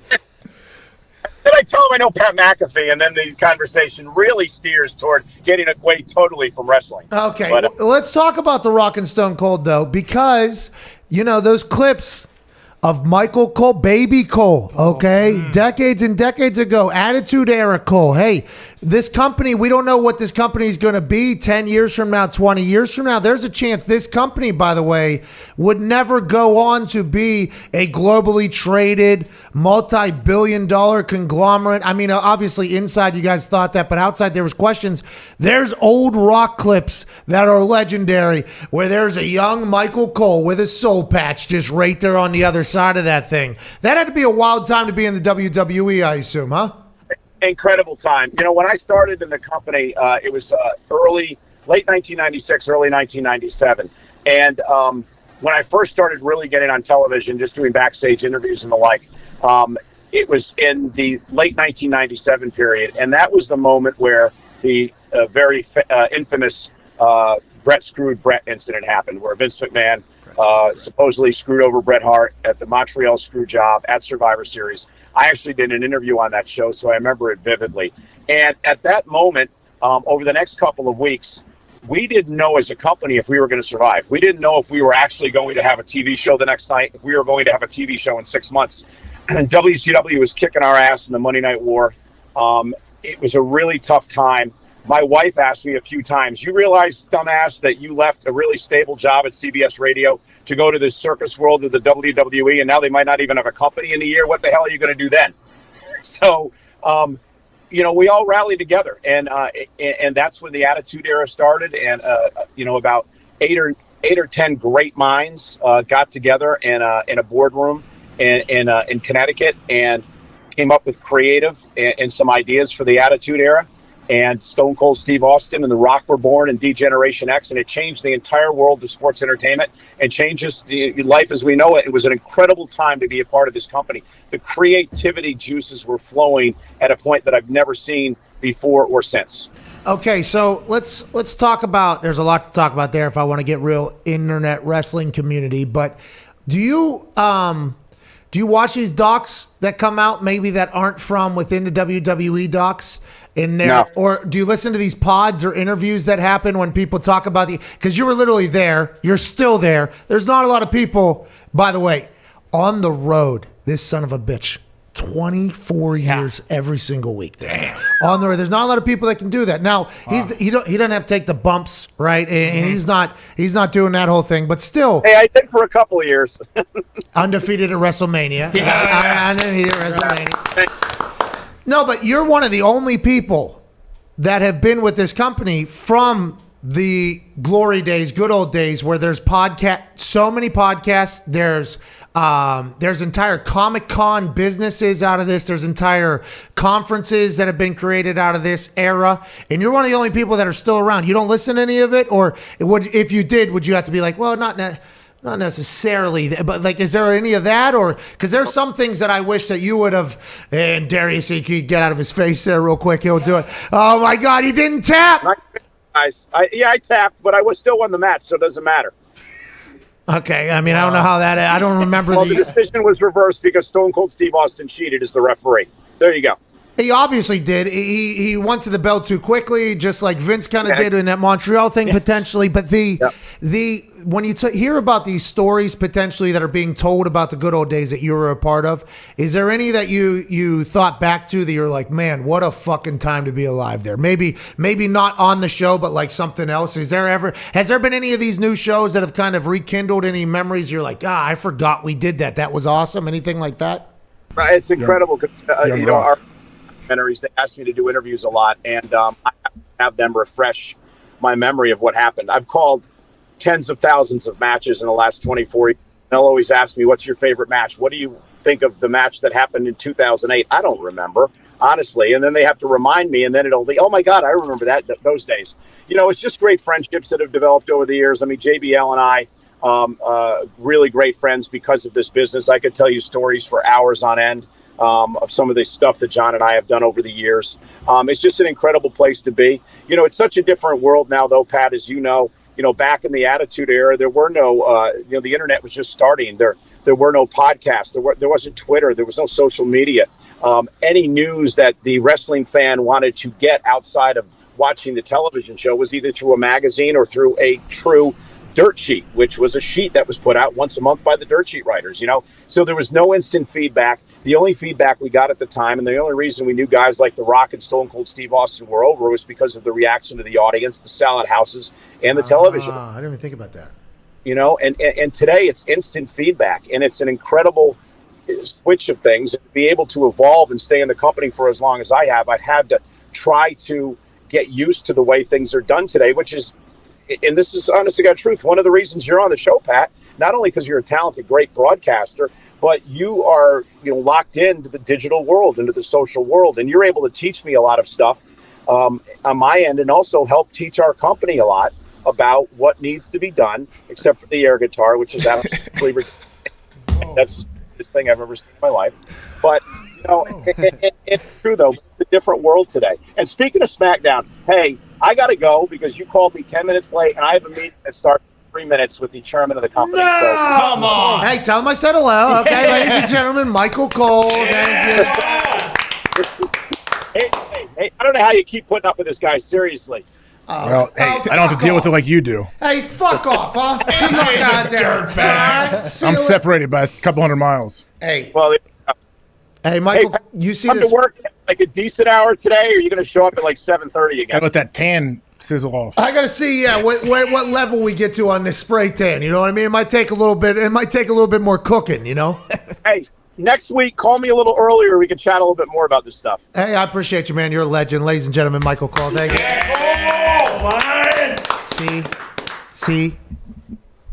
That's the thing about this show. Our lack of professionalism does get us every once in a while. Mm-hmm. You know what I mean? People talk about it. People always said it's going to get us.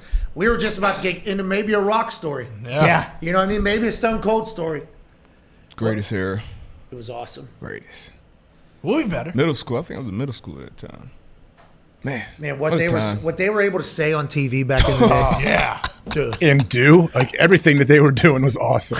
Literally.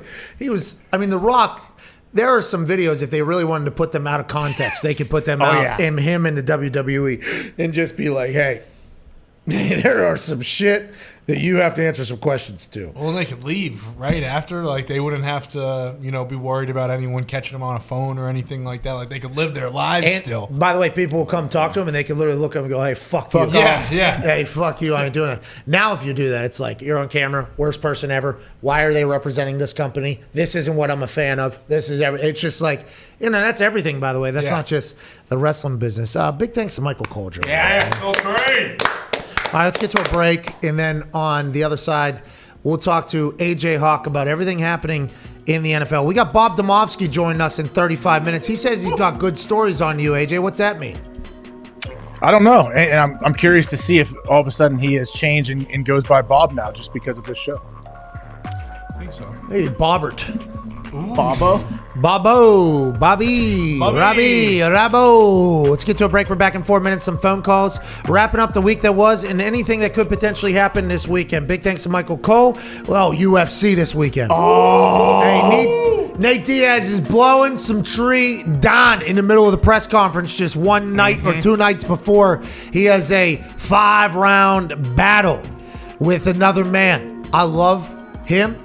I don't know if I'm going to be able to stay up for all the other fights, but I'm going to watch that for sure. I think Dana knows that as well. Dana in the press conference, whenever all the smoke, the picture that got out, is looking over at him laughing, knowing that that's fucking Nate Diaz. Yeah. There ain't nothing any of us can do. He can smoke more than you. He will last longer than you. He has swam back and forth through Alcatraz, the thing that was supposed to kill everybody, which is why it was created. And that guy is black belt in jiu-jitsu, by the way, not just a hand thrower. I'm excited for that. Aside from that, really not much else to talk about. 1-833-4 McAfee. This is that show. We'll see you in 4.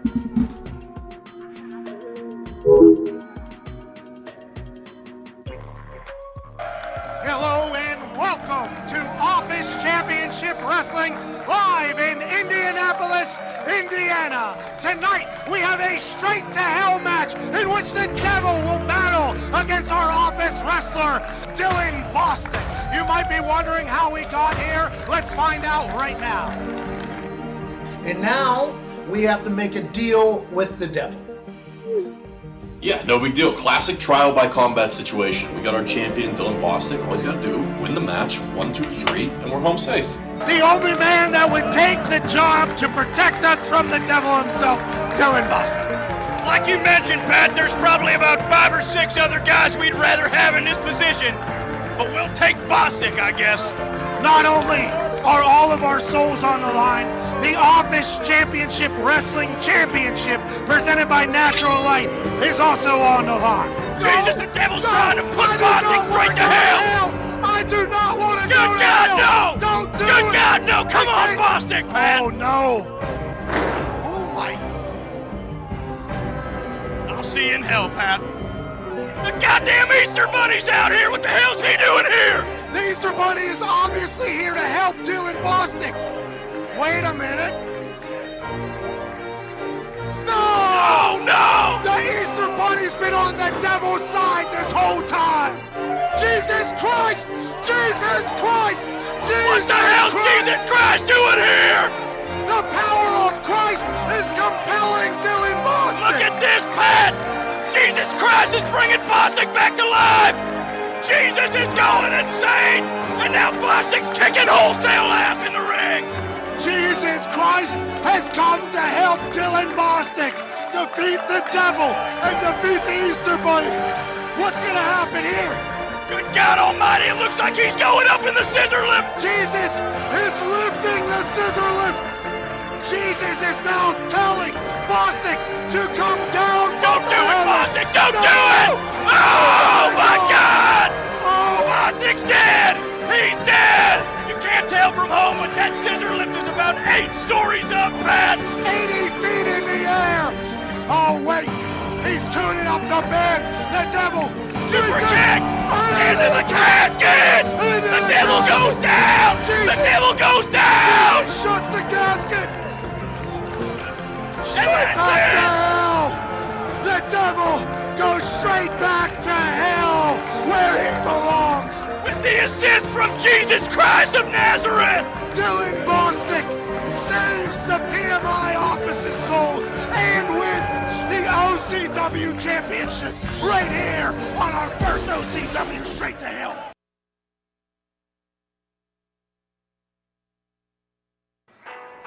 Hey, listen, tonight, you in the red, you in the blue.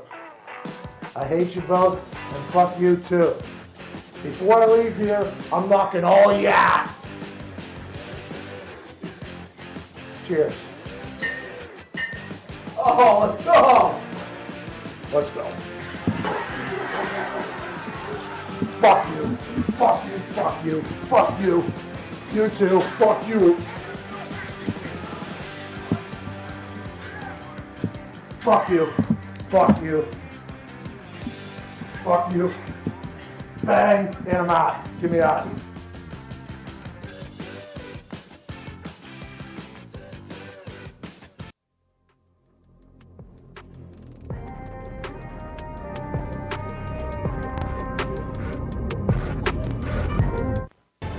This is the Pat McAfee Show on Sirius XM Mad Dog Sports Radio. We thank you for taking the time to seek out this small regional show that streams internationally. Here's Pat and the boys. Welcome back to Feel Good Friday, June 11th. Shout out to CBDmd. Summer's just around the corner, and just like the NBA and NHL playoffs, things are already heating up quick. And even though the summer can be great if you're a recently eliminated NBA superstar going on an early vacation, for instance, for most of us, warmer weather means warmer bedrooms and less quality sleep. That is a fact. Yeah. That's what is that why you guys are always in a bad mood down there in South Florida? No, we're in a great mood. No, you guys are always in a bad mood down there. You can't sleep because it's got warm bedrooms. Pissed off. Got warm bedrooms. That, by the way, right now, this house, 900 degrees. It is. Is there lava underneath the floor? Well, the thing about it is that window.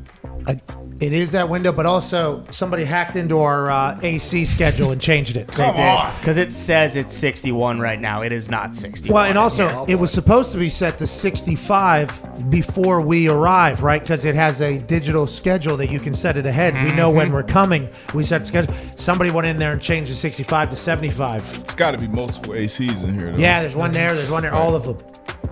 We know who hacked The it, system's too. been We know hacked. who did it. Good old nest. Thanks a lot, AJ.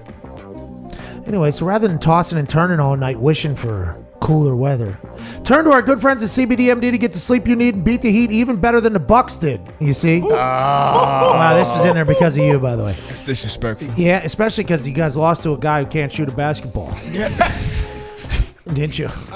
Everybody else is shooting their lights out, though, so it is what it is. CBDPM blends sleep-promoting ingredients like melatonin, valerian root, and chamomile with 500 milligrams of high-quality CBD to create a powerful and effective sleep aid. And to make it even easier to rest, relax, and enjoy your summer, CBDmd is offering you 25% off your next order. 25% off. Wow. Your next order when you use the promo code McAfee at checkout. That's CBDmd.com.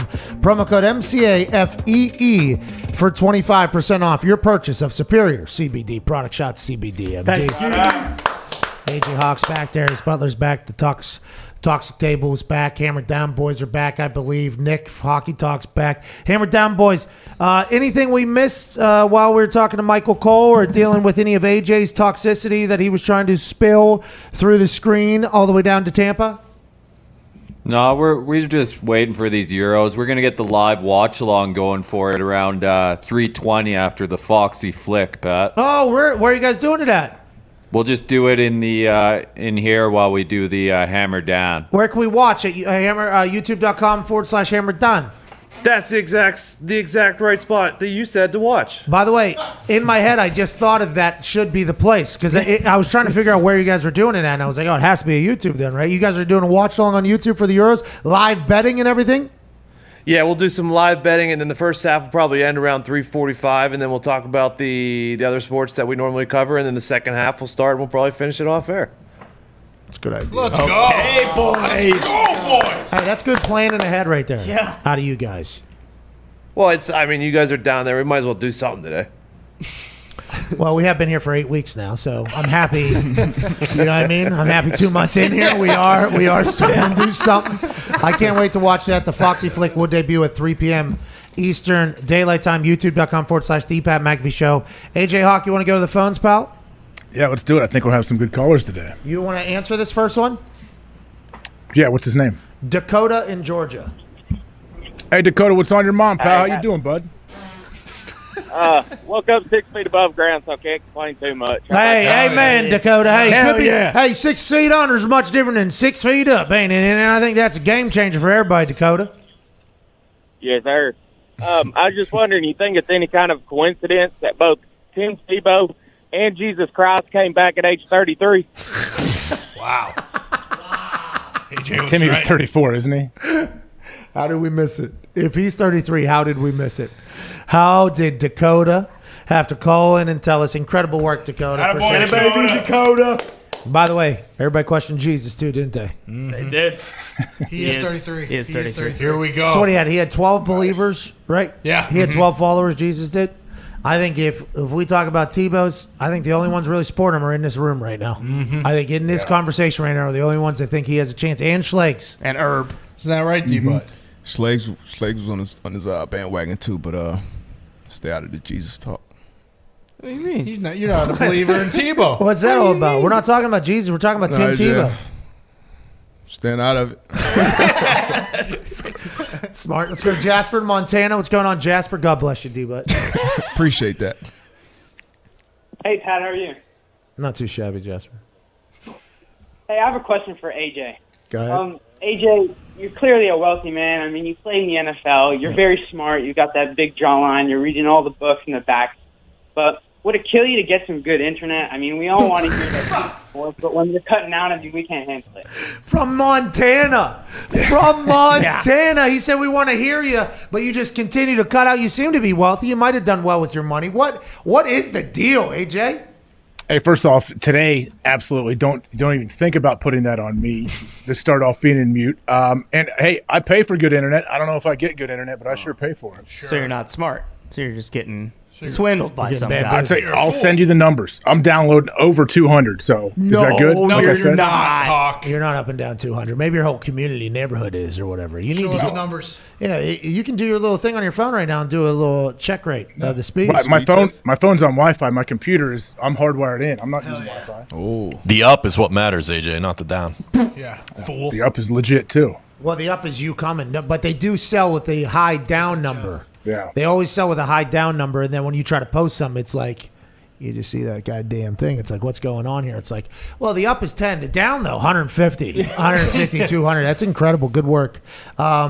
Darius, when he calls in, looks like he's in a 4K studio every single time. How do you do that? How do you do that, Darius? I'm hardwired in, just like we got fiber wire. You guys got fiber wire? No, I live too far. I don't have fiber where I'm at. There it is. I mean, you're on that DSL. That's the. You can build fiber to your house, by the way. I've had to look into this. You tried. You said you tried. Yeah, we were there's close. construction that has to happen. I mean, you have to. They got to dig up They're a gonna few have to roads. dig. I mean, you're gonna have to stop traffic. They're gonna shut down roads, but you can make it happen for a reasonable cost. And by the way, it might hurt Wexner and your neighbors over there, but it'll help out the millions of people that get to see you every single day talk. That would be fantastic. Hey, I am with you. I hate having any issues as well, but also we're on, like, we were working with FaceTime too. I think my video can only be broadcast like a certain capability, right? Like it can't go, can't carry 4K. What do we do with you? He has a beautiful FaceTime. Sony camera. Oh, we that's, FaceTime. Oh, okay. My camera's pretty legit too. Z, let me know You the said kind of your- settings I need. You said your up was legit too, though, and your up's 10. It's very obvious. My up is not 10. But Jasper in Montana said, "Hey, listen, I'm a tech guy. I'm looking. Yours stinks." Yeah, that's what he said. You're a fraud. Everybody has all the answers. They all. Yeah, like I haven't tried. Like I'm not consistently trying. Give me 1 week in the AJ compound. We'll make it look good. Yeah, that could become a Zeno production up there. 1 week. I want to enjoy the fucking house. We need a month to get around the whole Well, hey, I'm just seeing this spray tan here for the first. Hey, man, relax, dude. It's cooking, huh? Strong. Hey. You might need to hit a quick shower during the break. No, I gotta let it cook for at least 5, 6 hours. Mm-hmm. Is this a machine or is this a human that sprays you? Machine, come on. I do know that there are people that go to places and they have a human spray them. I think. No, they come to people's houses. Well, there's nobody coming to my house to spray me, and I'm not going to anybody get sprayed. I got a machine where I stand on a thing and I do the full thing. I need to buy one for my house, but I need to figure out what the proper tone is. Number? Yeah. I feel like it changes every single time. It's a nightmare.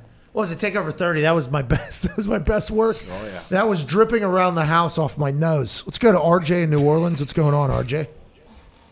Hey, happy Feel Good Friday. Shout out to you, Pat, the boys, D-Butt. Yep.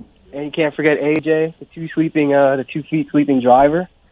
I know you guys talk about like the Saints and like Taysom and the Jameis like competition going on, but my question today is about like we have Marshawn Lattimore and Chauncey Gardner-Johnson, but we were looking at like Richard Sherman or like Drake Kirkpatrick. Do you guys expect us to like bring a veteran corner in anytime soon?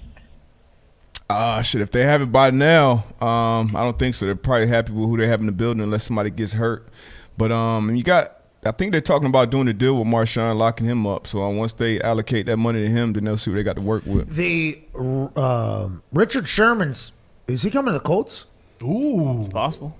I mean, that system, it'll be a good system for him, but I don't see it happening. Is he just chilling? He's doing that podcast with Chris Collinsworth, Yeah. right? Is he playing? Do you know anything in the DB community? I do not know. But he's a guy, probably training camp, something happens. He's a smart guy. He can come in and probably learn and play any system that they'll bring him into play. So I think he'll be ready. He was banged up last year, so maybe some teams are hesitant. But if he doesn't play, I think, he'll do great in whatever he does next. Media, I can see him being great in media. Crushing media, by the way. AJ, the Saints had to get rid of a lot of people. Now, Richard Sherman obviously is among a great group of free agents that are still available in the NFL. It just popped up on the screen behind us on the LED board here. Malik Hooker is also out there, I believe, still. Yeah. I mean, there is some plays that could be made in the secondary. Brian Poole, Steve Nelson from the Steelers, Richard Sherman, obviously. There's other defensive. But, AJ, the New Orleans Saints, they had to cut a lot of people for that salary cap gymnastics that they had to pull off. That team could look different, even though they have some big names, and it could be in some spots that really hurt them. That Saints defense, they were fucking humming at some points last year, especially whenever they had to step up when Taysom Hill was playing quarterback or whatever. I still think they got enough guys, but is that something we have to talk about? Is the entire team that took a hit, and we haven't really talked about anything other than Jameis and Taysom? Well, I think it's like the fact that they had to do all this and get rid of some people when you lost Drew Brees, your franchise quarterback, Hall of Famer, like his number's off the books, and you still have to make up some room. What do you do when hopefully Jameis becomes your next guy or Taysom becomes your guy and you got to pay him $35 a year? Well, and then also we talk about if Aaron leaves Green Bay, what's that team going to be like? Mm-hmm. And if Russell leaves Seattle, what's that team going to be like? I think the Saints' defense has performed at a higher level than both of them, so I don't think it's a full collapse. But we haven't really chatted about the potential fallout from Drew Brees, who has every record in the history of quarterbacking basically at this Pretty point. much. We haven't talked about if he leaves, they're fucked. And I think it's because the defense has promise. Is that why? Is it because the skill positions? Yeah, partly that. You got Sean Payton, who's still a great, offensive coach, and then Jameis, is a guy who's played in the league. It's not like a, Jordan Love or somebody who's like an Andy Dalton who you might not have that much faith in. And then you got Taysom Hill, who had some success last year. But I think Jameis will be the guy. And with his early success, obviously struggling to turn over the ball, sitting behind Drew Brees, learning from him, I think that year will pay. Getting LASIK. I think that's huge. I think that's the biggest big. thing. That's Well, huge. and having Kamara in the backfield, you have an ace in the hole where you can either And hand Michael. it off to him, and Thomas. Michael, of course, and especially just little dumps like Drew Brees. We all saw he couldn't throw the ball 30 yards down the field. So at least with Winston, it opens up the field a little bit more. How about Michael Thomas saying he wanted to come back to play alongside Drew when I clearly thought Michael Thomas was not playing because Drew couldn't fucking hit him with the ball? Yeah, that was a wild little series of events from my brain. I thought Michael Thomas was like, I hate this guy. He can't throw the fucking ball. He stinks. What are we even doing? And they're like, no, Michael Thomas was playing through a lot of injuries because he knew this was Drew's last run or whatever. It's like, oh, I didn't know that. Well, shout out to Drew then, I guess, and Michael Thomas' relationship. But you're right. Jameis can sling that thing. They can open it up a little bit, but if you throw the ball into defensive meeting rooms on a regular basis, are you just going to be able to learn from Drew and not do that anymore? I mean, that's the... It's not just Drew. You got Sean Payton, too. And something that Winston came out and said was he kind of looked at being a game manager as a bad thing kind of before going there. But good quarterbacks, that's usually what they are. They're game managers, and then when the big moments present themselves, they make the big plays. So I think Jameis has the potential, and if not, you got another guy you can go a complete different direction with Taysom Hill. But I think going into camp, you can't have a true competition with, those different styles. Do you think they're maybe looking at it a little bit differently too, or people in general, because they have the defending Super Bowl champions in their division who brought everyone back? So it's like, hey, we need to temper expectations. Like, it's not. We lost Drew, one of these guys. Like, we might go, 8-9 this year. Hey, Rick Stroud said that Tampa Bay Buccaneers team looks crisp. Yeah. They're ready to go. They want to go undefeated, as does everybody, by the way. They want to go undefeated, though. Tom Brady looks dialed in more than he's ever looked, they said. Throwing touchdowns to everybody. I mean, that's a tough NFC South down there. Plus, Kyle Pitts just came to town, too. Yeah, who knows what Sam Darnold's going to be with Joe Brady. Yeah, I mean, I understand Sam Darnold and Joe Brady are potentially awesome, okay? And potential get a lot of motherfuckers fired. They really are. They really are. But top 5 tight end in the history of the NFL. That's right. Via PFF, Kyle Pitts is coming into the NFC South. Yeah. He could change the entire thing. That poor guy, I don't know what Kyle Pitts is like, but PFF having him as the number 3 overall tight end in the NFL, and Gronk's not on the list and all these other people, it's like, all right, Kyle Pitts, you're talking about tempering expectations. Good luck, dude. You're going to have to dominate here. And I think he will. I have a lot of faith in that whole thing, but that NFC South looks like a much different place now. Let's go to Mo. Let's send it down to Texas for our results. Mo! Hey, Pat. Hey, I was Global looking Guts. at the upcoming summer games coming up, and I was reviewing some of your old clips from about a month ago, and I remember you pissing off the handball community tremendously. Yeah, I did do that, Mo. Mo, they were coming after me hard. But I think I know why they were so mad at you. Why? There's a couple of guys in the NFL that are very, very proficient and have experience with the handball. Who? That's going to be old Big Ben and Deshaun Watson, man. All right. Let's go to Jose in North Carolina. I mean, come on, Mo. Jose, what's going on? Mo. Big payoff. What's up, Pat, AJ, and the boys? How y'all doing? Just hanging out, man. How are you, bub? You got to take a shot. Doing well, man. Over here, home of the Wolf Pack, Oh! Winston-Salem, is that where you're at? Raleigh. Raleigh, Winston-Salem's Wake Forest. Wake Forest Dahn. By the way, that's the home of tobacco too. That's right. I was smoking a lot of vapes at the time when we walked in there, and they had a town hall down there in Winston-Salem, very pro-tobacco community, talking about the terrible devastation that vapes are doing to everybody's lungs and the youth across the country. Their propaganda turned me. I'm not smoking their tobacco, but I ain't smoking those vapes anymore either. That was a fucking wild night for me, dude. Were they pushing cigs? Were they like, hey, you got to be smoking these cigs? They weren't pushing cigs, but they were burying the cigs competitor, and they were not saying a single word about the cigs And at I'll all. tell you what, tobacco is cheap down there. Yeah. Well, it's coming right. It's literally like, hey, this is our home brew. Yeah. Now, you sure you only want one? You can just give you 50, 60 of them. It's basically the same as what you're paying up there. Yeah, it's Costco down there. It's Sam's Club down there. Yeah, sounds good.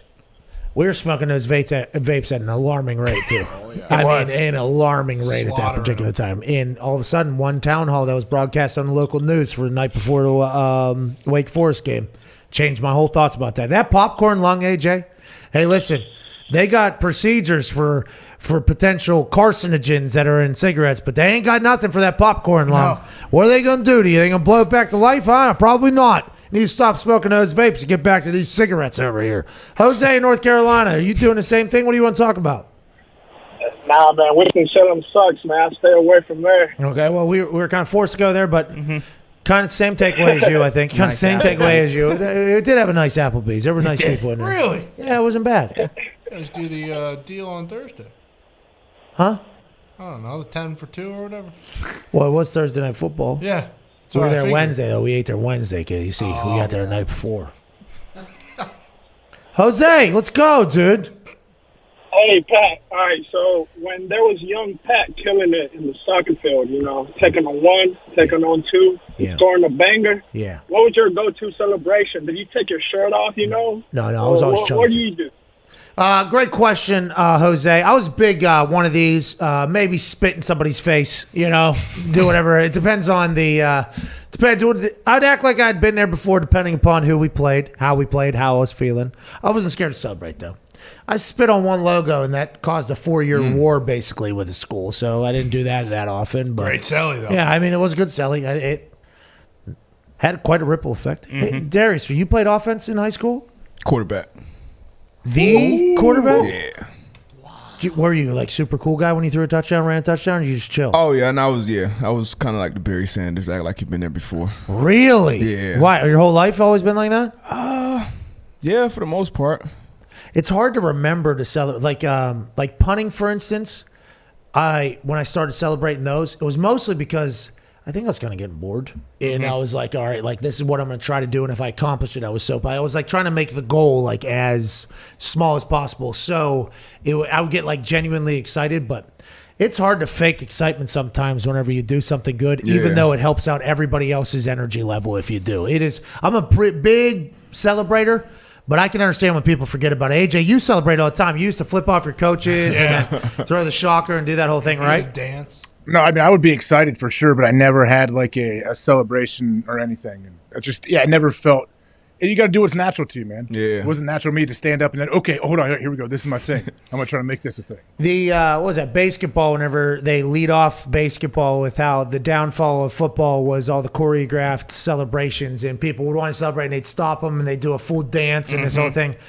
The Seattle Seahawks wide receiver core, and this has kind of been a Barry Seattle situation today, and I think Seahawks fans tell us that every day. When they had that full choreography with the wide receivers, I thought it was both incredibly awesome, but then what if an O-lineman wanted to come celebrate with his teammate? Can he dance? Probably not. Okay, what are we doing? Are we forcing it or are we enjoying it? I think it's all entertainment, so whatever you want to do, fucking do it. Definitely seen some good celebrations, though. Since they allowed them back in the NFL, especially one that stands out there, Quentin Nelson. I think he did a keg stand. Yeah. He didn't even score, by the way. Yeah, some good ones, man. He didn't even score on that. Oh, yeah, they did call it back. Yeah. How Still a finite great celebration. were like your goals? Were you saying like, all right, I need to get this like pinned within the 3? 4, yeah, like that type of stuff, yeah. And then the one where I did the Scott Hall thing, and I did the self parade, the 1-man parade, which is a wave thing. I did that because I had to scoop the ball off the turf. It was a bounce, and then I got lucky, and it got down to like the 3, and I felt like I was fucking the guy at the time. I was like, are you fucking kidding me? Are you not entertained? Did you hit the Conor, too? The Conor McGregor walk? Yeah, big dick walk. When you throw a ball, you got to do it. It's actually the Vince McMahon billionaire strut, but I did it in a different fashion. Okay, have a little respect for Vince McMahon, please. My fault, cousin. But, and also Conor is a billionaire now, I think. So Oh, true. There's only a couple people that can do the billionaire strut. I am not one of them. You know what you were doing going in? Like, did you? No, it was just like No. Yeah. I was just pumped. We wrote that on a napkin day of the game. Can't talk about this enough. We practice fakes every fucking week. Ones that would work every fucking week. It's like, will you call it? Will you not call it? That one, day of, Thanksgiving Day, morning walkthrough in hotel, napkin walkthrough. All right, how do we feel about it? Good. Call it the second punt or whatever. I'm like, are you fucking? Why do we even practice anything? What are we even doing here? So I didn't even know that was possible or going to happen until the morning of. I'm pumped we called it. And Swope got open. That was awesome, but it was like there wasn't much preparation. As I was jogging on the field and I heard him call it, I was actually like, okay, Chuck, here we go. Let's go. All right, here we go. I did not expect this because we had some that were. Oh, we know. Touchdown? Tried and true. No, not that one, dude. Oh, okay. I feel like we had some that were very good, though, and we never ran. A couple end arounds. Oh, Mike McCarthy. Yeah, but the thing about it is, like, you got to execute those things. Yeah. Mm-hmm. Like the time and place, like the having a free gunner. We looked back. We did that 84 times or something like that in practice. Is that Dallas? Yeah. 84 times we did it. It worked every time. You got to execute it. And there was Dewey. Dewey's a good guy. Dewey's a hell of a player. That's my guy. Dewey's a hell of a guy. Hell of a player. West Virginia guy. Fucking love Dewey. Yeah, I actually do love Dewey. He made a lot of plays for us, but in that particular moment, he did not. Whatever, it is what it is. But anytime I feel like we had a lock of one, Chuck was always like, oh, is that right? Because of the 80. Yeah. You know what I mean? So we had an end around one where gunner's coming in motion. I'm like doing even like maybe an RPO. Mesh. Yeah, like wing on the backside is kind of drifting out and it's like a little drop over. Would have definitely worked. Special teams defenses do not have enough time to practice who got who and pass the whole thing. And then there was a fool from Chuck like, oh, is that right? On paper, it looks great. And it was just like, no, we ain't doing it. I was like, God damn it. If you have a worse team, more likely to do that bullshit. You got a good team, it's like, why are we? Yeah. What are we doing here? Let's just kind of move along. So, I mean, you live and you learn. I just celebrated as much as I could, but it was all natural. I promise it wasn't forced. Don't force celebrations, by the way. Just enjoy life and maybe enjoy the little things a little bit more so you can celebrate a little bit more. For instance, we found a video on the internet of AJ Hawk doing karate. And we're going to watch in a third hour. That is maybe my favorite thing I've ever seen. Evan Fox has full reaction. Not karate. Yeah, it was. We'll be back in the third hour here. We got Bob Demovsky joining us on the other side as well. Big time third hour on this Feel Good Friday in 6 minutes. We'll see you then.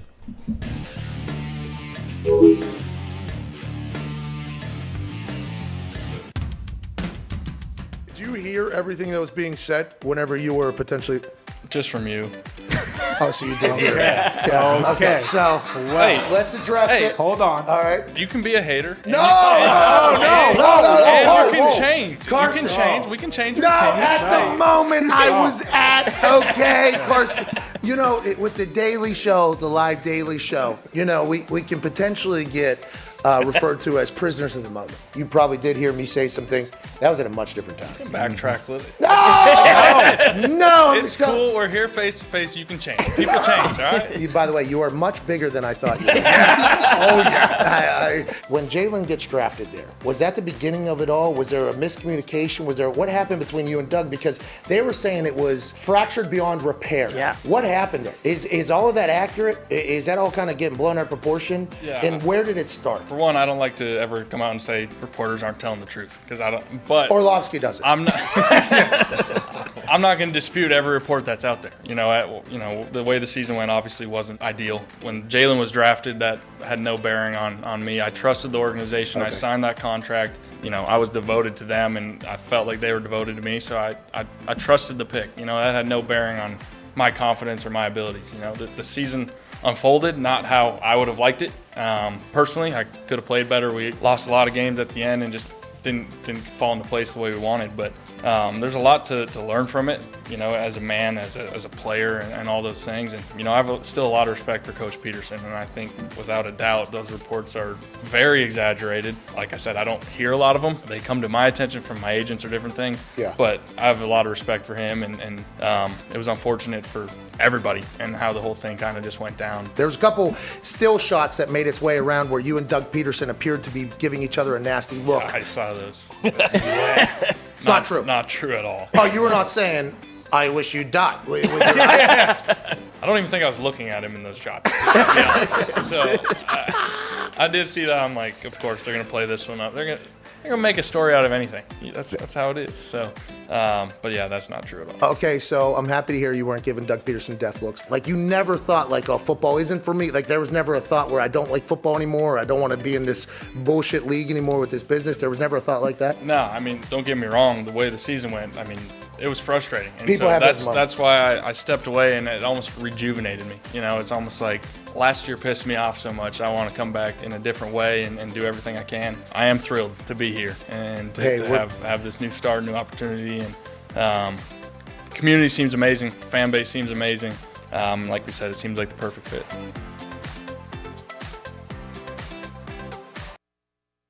I was on a team that was very bad at football.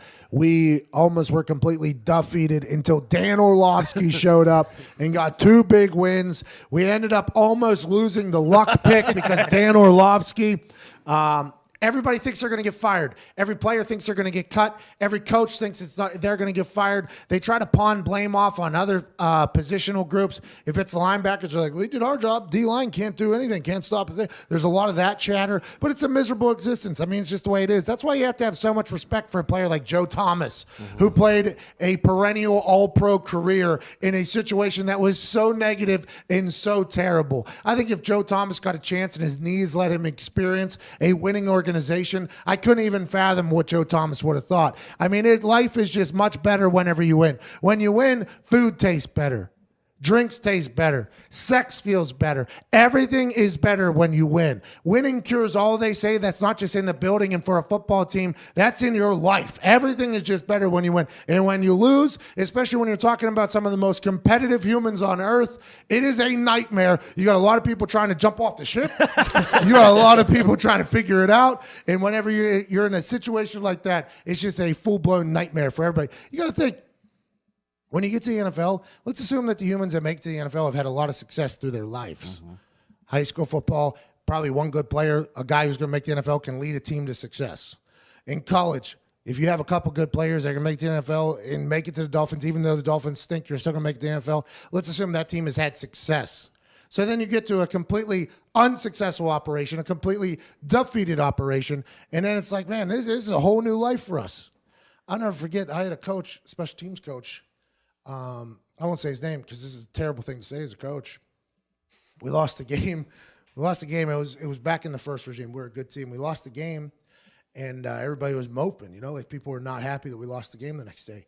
He was, you guys just haven't lost enough. That's what he said. Everybody looked at him and was like, yeah, no crap. What are you talking about, dude? Yeah, this is the winningest decade in NFL history here. Yeah, you haven't lost enough. It's like, you've lost too much, maybe. Are you just comfortable at this point? And that's whenever it can get a little scary. Whenever people are just comfortable just getting their asses kicked every week, that could be a problem. That's when the culture is probably a lost cause. That's when the locker room's too worried about playing dice or playing Boo-Ray or anything else like that. When that starts happening after losses, then you know you're in a bad spot. And I would assume that's not happening at the Dolphins, especially under Ryan Fitzpatrick's watch.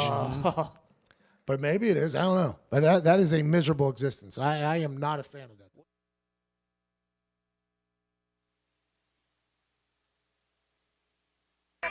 The Pat McAfee Show.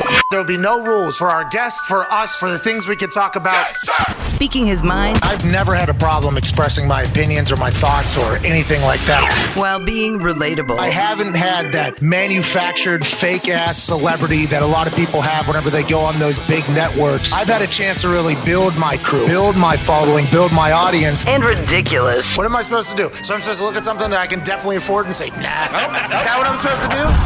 The Pat McAfee Show starts in 3, 2, 1. Welcome back to that show. Hour 3 on this Feel Good Friday. Shout out CBDmd.com. June 11th begins now.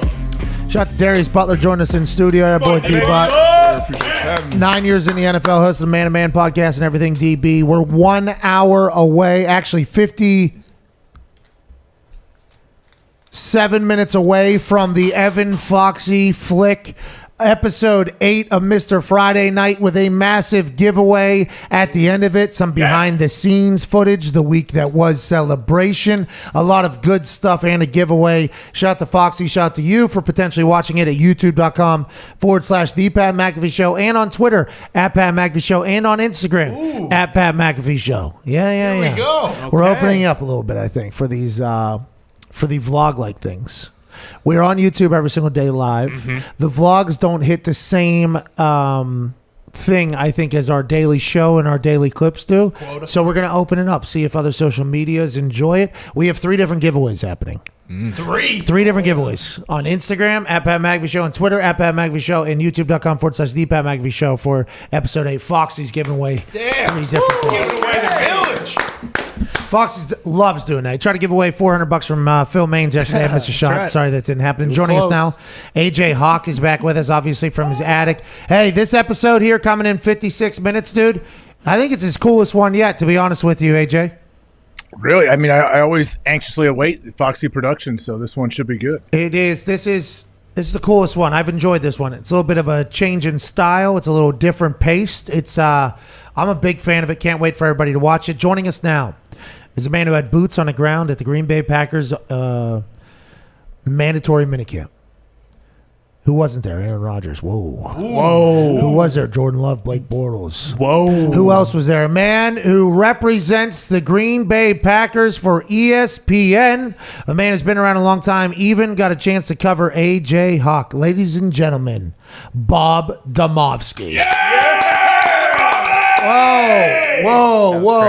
What was that? Bob was in both screens there. Bob, how you doing, pal? Two of me there for a second. What's going on, guys? Hey, listen, I don't know you well enough to decide whether or not two of you is a good thing, but I am excited to see how this goes. Bob, you were the topic of conversation, at least for ESPN and for us, a source of information to cover this week with the Green Bay Packers' official mandatory minicamp becoming the eyes of every football fan because Aaron's not there. What's Jordan Love look like? We all agree this is not Jordan Love's fault, but man, he is in a position where everything he does is going to be scrutinized. What were your thoughts and takeaways from Packers after being boots on the ground this week, Bob? I thought we were just going to tell AJ Hawk stories. I got a whole list of them, like my favorite. I was writing them down like, yes. Okay, we will definitely get to that. I hope one of them is him doing karate in a gym because we got video of that as well. But Bob, your thoughts on mandatory minicamp, and I can't wait to get to that as well. Yeah, so Pat, it was like, the Jordan Love show, right? But you've been in plenty of mini camps and training camp practices, and I've been doing this for 25 years, and for 25 years they've always done the quarterback reps the exact same way, whether it was Mike Holmgren, Mike McCarthy, Mike Sherman, whoever, as the coach. The starter takes like the first 4 or 5 reps. The backup takes the next 3 or 4. The third stringer then gets like 2 or 3, and then they start over and over again at the top. Yep.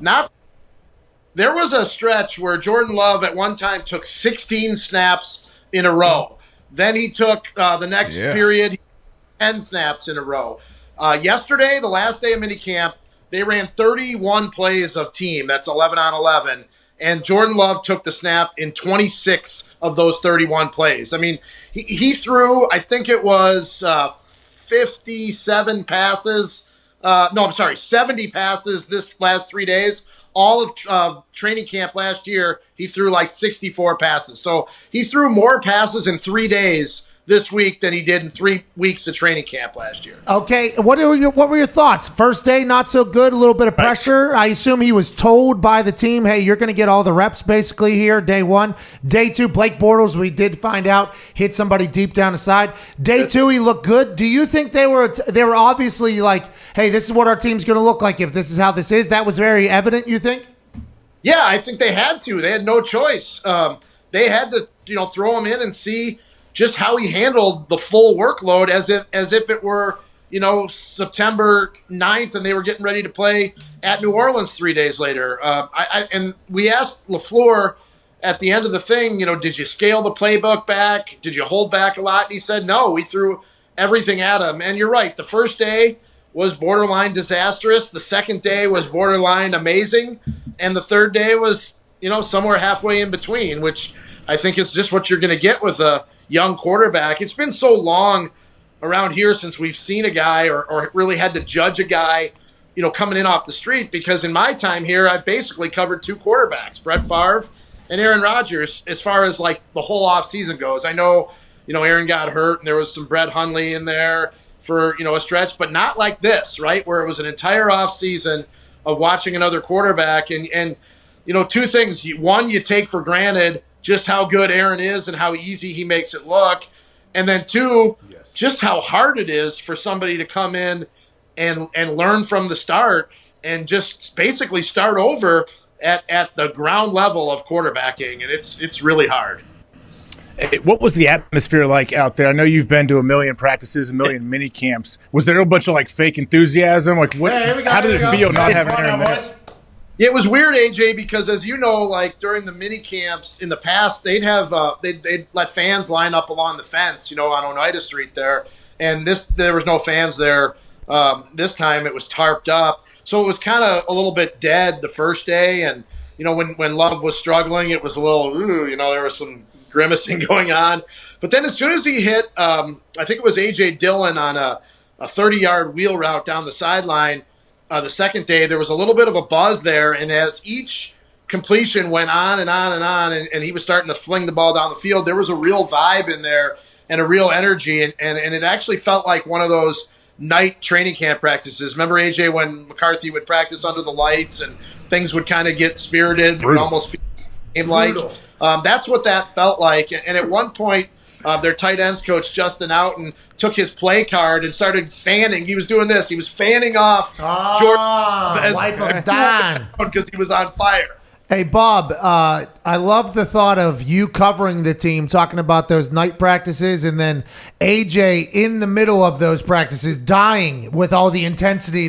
Oh, yeah, let's amp up the intensity. Yeah, this is great. Okay, here we go. We're gonna die out here. Just two different sides of one particular practice. We're talking to Rob Demovsky, ESPN NFL Nation reporter for the Green Bay Packers, which has been the entire story of mandatory minicamps. Basically, Ty Schmidt, owner of the Packers, has a question for you. Bob, after Mark Murphy said everything about how he thinks the fan base is kind of divided on the Rodgers thing, based on like your Twitter mentions and stuff like that, and I guess how it is like up where you're at in Wisconsin, do you view that the same way, or is it more like we were saying yesterday? It's probably more so 99% wants Rodgers back, but they understand the situation, or do you really think the fan base is kind of like divided on this? Yeah, it's hard to tell, Ty, because like for one thing, I try not to look at my mentions. Yeah, I figured. Not pretty. Bob, you don't deserve that, Bob. You've done great work out there. But I will say this, like so the story breaks originally. The Schefter report breaks on the Thursday of the draft, right? I'm in my office Thursday, Friday, Saturday, locked in covering the draft. Sunday morning, I go to play golf. First time I had been out of the house really since the story broke, and I go to the driving range to hit a few balls before I play, and there's like 8 people on the driving range, and 4 of them were basically like, man, what are they doing? They should fire Gutekunst, fire Murphy, and give Rodgers everything he wants. And the other 4 guys were basically like, forget Rodgers, man. I'm done with this guy. So that was ball sampling of it's a very unscientific driving range poll 3 days after the story broke. And to be honest with you, that's my best gauge of it. There is one guy, and I almost want to knock on his door. I drive past his house almost every day on Webster Avenue. AJ will know where that is, right across from the hospitals in Green Bay. And he's got a sign in his front yard, and it just says, Aaron, go pack, which is, I assume he means, Aaron, pack your bags, using the familiar, like, go pack, right? That's the cheer that do. Wow. Because there's no go at the end, because it's go pack go, isn't it? Yeah. Right. This is Aaron, go pack. So I don't know. I kind of want to ask the guy what it means, but to be honest with you, the house is a little sketchy, and I didn't want to knock on the door. Well, that guy sounds like a stooge, by the way, and he'll be packing it in, I assume, if Aaron does end up leaving. Has that become something that you are ready to stare down, Bob? You just said it, 25 years, Brett Favre, Aaron Rodgers. Your life becomes very different if Aaron Rodgers goes elsewhere, doesn't it, Bob? Are you a package deal like Windhorse? Yeah, like I'll go where, if he wants to take me along and put me on the payroll, I guess, right? No. Here's the thing, Pat. Like, I typically we all go on vacation. Those of us that cover the NFL. Like, as soon as minicamp's over, you kind of shut her down till training camp. This is the time when we take time off. So before I go on vacation for the next month, I got to do 3 things. I've got to write 1 story for him signing a contract extension and coming back. I've got another story on if they trade him. And I've got to write a 3rd story on if he retires, just so whatever happens when I'm on vacation, I'm covered. Smart, Bob. Go ahead, D-Butt. Hey, what's up, Bob? I know you get a lot of Aaron Rodgers talk, Jordan Love. I want to talk a little bit about the defense. Shout out my cousin, too, Randy Ramsey out there on the Packers. But first-round pick, Stokes. How does he look with that? Because I really love the Green Bay secondary with Alexander, Savage, Amos. How does he look? Is he fitting in? A lot of fans weren't happy with the pick. A lot of people felt like that was a reach at that spot. How does he look so far? Well, the guy who played on that side of the ball, you'll probably love this. He had a pick 6 of Jordan Love in practice the other day. Nice. A rookie first-round pick coming in the first minicamp, and he comes up with a pick 6, showed his speed. I kind of like the pick. And look, I know everybody's going to say, they didn't help Aaron, but I wrote this right after the draft, that if Aaron were willing to consider it, he would look at this draft class and see that it's actually going to help him win right away if he comes back. Because what were the problems in the NFC Championship game? 1, the cornerback play, right? Kevin King got completely exposed. Right before the last, 2, especially. The offensive line, so they take Stokes in the first round. 2, the offensive line was, kind of a mess with Bakhtiari's injury. They lose Corey Linsley now in free agency. What do? Second round, they draft a center who looks like he's going to start right away and be another Corey Linsley, who was a great player. And then 3, they take a slot receiver with Amari Rodgers, who they haven't had anybody like that. Bob. Yes. I know you work for ESPN, so it doesn't. Don't just spit in Corey Linsley's face like that. No, Corey Linsley is awesome. Yeah. Okay, now that's what this table does as well when they're about to bury somebody. But they drafted this guy second round. Looks like he's just going to be Corey Linsley again. It's like, Bob, have a little bit of fucking respect, please. This guy might be, by the way, he might be. But can we not crown a guy before? You know what I mean, Bob? That's a ESPN. Oh, you're right. That's fair. That's totally fair. But my point is that they didn't just ignore the fact that they lost an all-pro center. Is that they went and got another guy that they think could be that way from Ohio State, right? Mm-hmm. Go ahead, AJ. Hey, Rob, what has to happen, you think, now? Like, what can the front office do to try to patch things up? Have you talked to him more than AJ has put off? Does anybody have any information in this thing, Bob? I'll be honest with you. The last time I spoke with him was the day before he went on your show and did the right around the Jeopardy time. I think it was. I actually just went back and looked at the clip. I think your show was April 5th, and that was the day where I think you said Bob Demovsky about 25 times, and Rodgers was like, "Do you have a quota? How many times you're going to say that?" Well, you asked him a follow-up. Because you did good journalism in there, and it felt like Aaron had enough respect for you, by the way. He actually answered you, so that's why we talked the day before that. It was honestly one of my favorite conversations I've ever had with Aaron, and I've had a lot of them, but it was just all about Jeopardy. But I hung up the phone that day, and, of course, this is before all the you-know-what hit the fan. I hung up the phone that day going, okay, he knows he's probably going to play one more year here, and he's going to make one more run at it. And I hung up the phone going, all right, this is the last dance. And then, obviously, all hell broke loose. So I have not spoken directly with him since then. I'm sure AJ has before that. So I don't want to put words in his mouth because Crazy Brady Papinga once accused me of doing that, so I'm not going to do it. I have blocked Brady on Twitter, by the way. I just couldn't take it. AJ's buddy. Yeah, AJ just mentioned him yesterday, I think we just talked about Brady, big Brady. You said Crazy Brady. Wow, taking shots at him, Bob? Crazy Brady Papinga. He's coming. Why is he coming after you?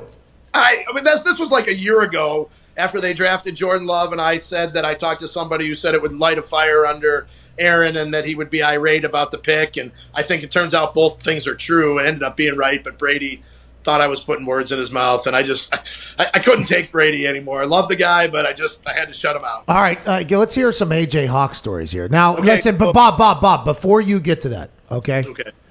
There was a video that was introduced to our lives last night that we would like to. Can't wait to see. We'd like to watch it. We were on the plane when this thing came through last night. I cried on a plane last night for 7 to 8 minutes watching this video for the first time. Just thinking of AJ Hawk's reaction after this. He was forced to do this. What he thought it was going to be going into it. And I assume a lot of your stories are going to be interacting with AJ and his feelings with things. Were you at this, Bob? And was this potentially your video?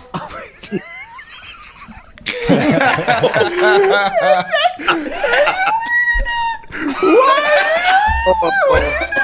AJ, what is it? You wish you would have torn your groin and been probably 3 minutes late. Proud of it. How many of these events were happening around Green Bay?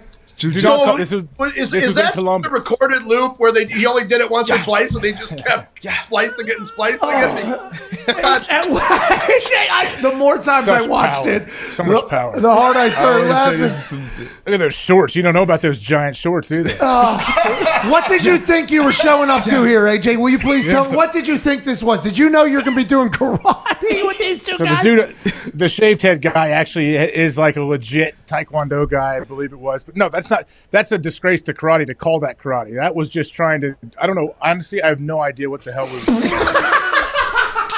Obviously not having any kind of technique and not knowing how to kick. That's what I'm doing. But hey, it's a good workout, man. Keeping the hands up. So this was supposed to be a marketing for this D1 gym? Is this what was supposed to sell people to come to this thing? It was for something else. I don't know what exactly it was. That was awesome. AJ, thank you, AJ. Hey, Pat, did AJ ever tell you about the time that he took a cab from Minneapolis to Green Bay? No.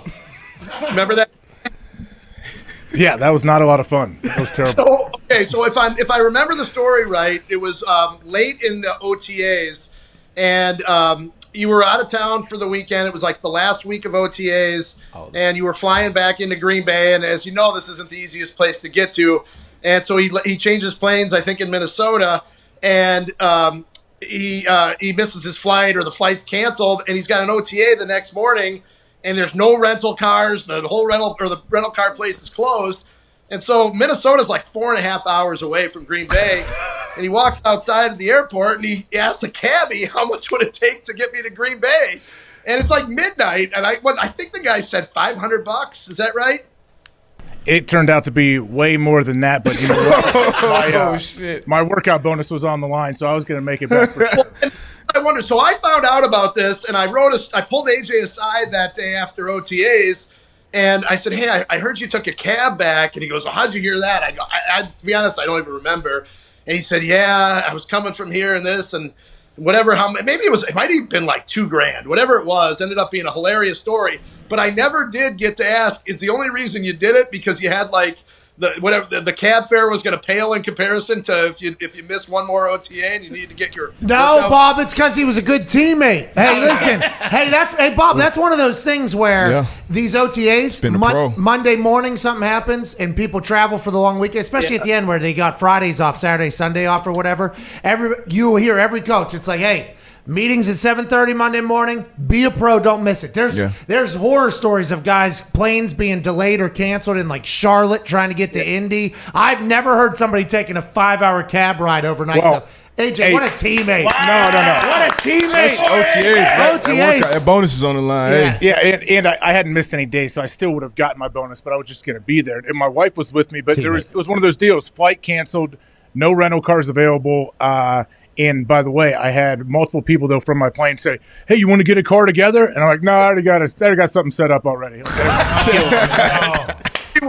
In 25 years of doing this, that is one of my favorite, most fun stories to write. Now, there's one more, and I think it might have been the Super Bowl season of 2010, although I'm not 100% sure. But the first game of the year, I think, was at Philly, and they played like all dime defense, and AJ didn't get a single snap. Like, not one snap. And I'm not going to sell out who the source was, but I get a call from somebody close to AJ that says to me that next morning, he goes, if you wrote a story that said AJ Hawk basically says, play me or trade me, you wouldn't be wrong. I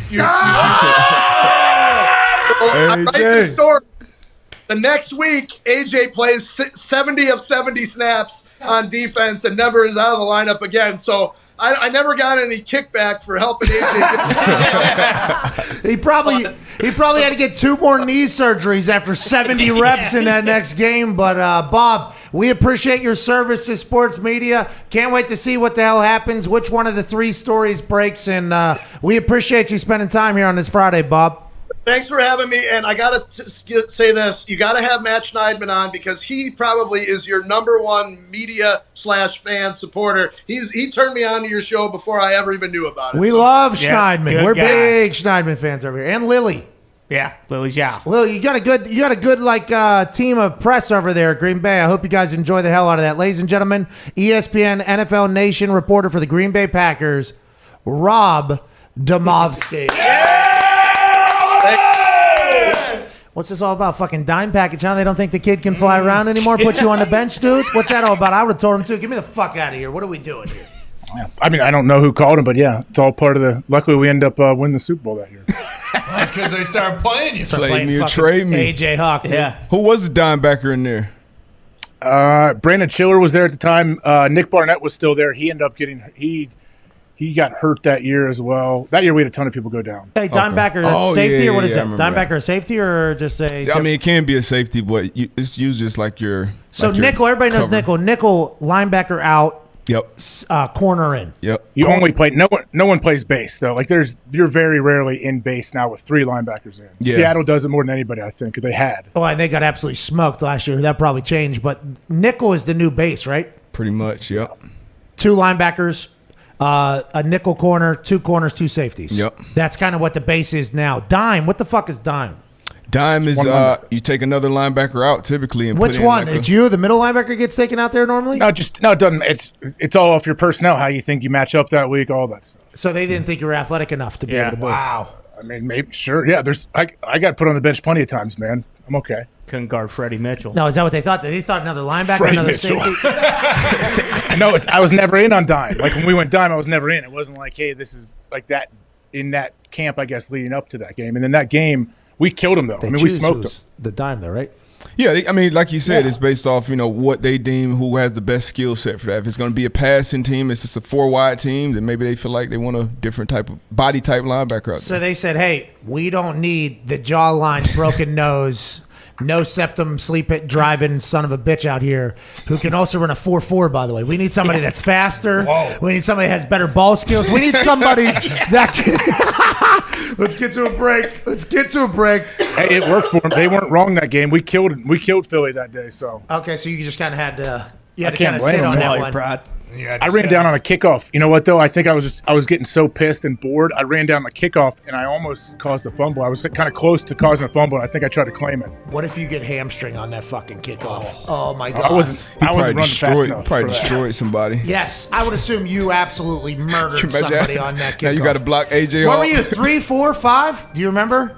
I think I was around 3. I mean, no, I was probably 5's 4 yards Maniac behind back everybody. in the day. 5 was the Maniac. 5 was the Wedge Buster. Everybody heard that story.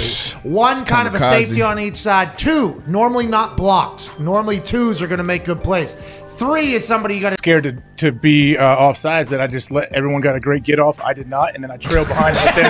Let them they take up all the bullets, and I just slide over top. That's what I did. By the way, I made it 25 tackles. Made that. That was my entire career there. We'll be back in 4 minutes. Answer some phone calls. Big thanks to Bob for joining us. AJ, you're a fucking legend, dude. As are you, Darius. Thank you for your time. Let's enjoy this Feel Good Friday. 33 minutes away from Evan Fox's debut of Mr. Friday Night, Episode 8. Massive giveaway at the end of that. Find that at youtube.com/The Pat McAfee Show. We'll see you in 4.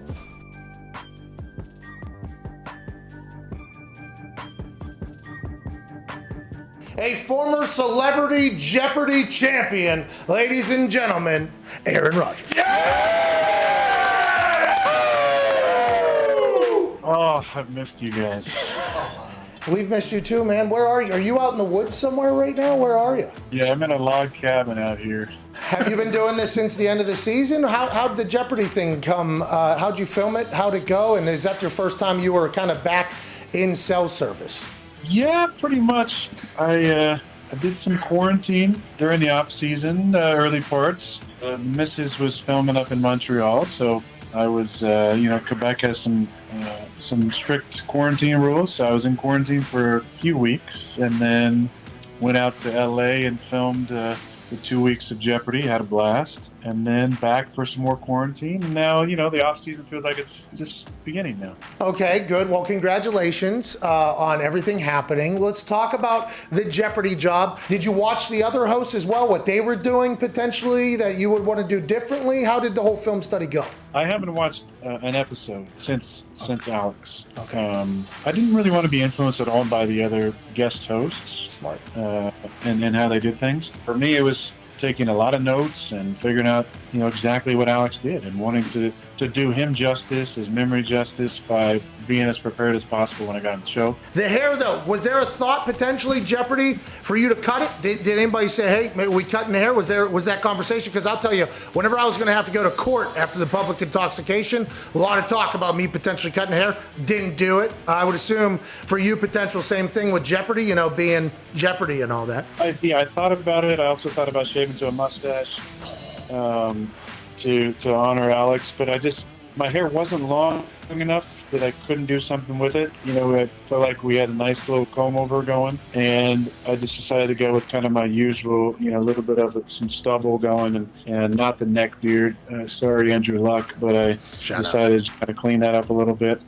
But there was conversation. I think there might have been some people that wanted me to shave to the skin. I don't do that a whole lot. If that was a prereq to get the full-time gig, no problem with it at all. No problem at all. And Whoa. Did you just campaign potentially for the full-time gig right there? You loved doing it, didn't you? You enjoyed the hell out of your time doing Jeopardy? Hold on, you lost service in the middle of the woods, wherever the hell you are, whether it's in Canada, here, or in America, on the films. You would love to do Jeopardy more, you say? I would love to be the host of Jeopardy, yes. And I hope you get it, dude. Give it to him. The guy wants it. Come He's on. good at everything. He'll shave his face. Come on. Thanks, buddy. Miss you guys. Love you guys. Hey, miss you, love you, man. Love you Aaron too. Rodgers.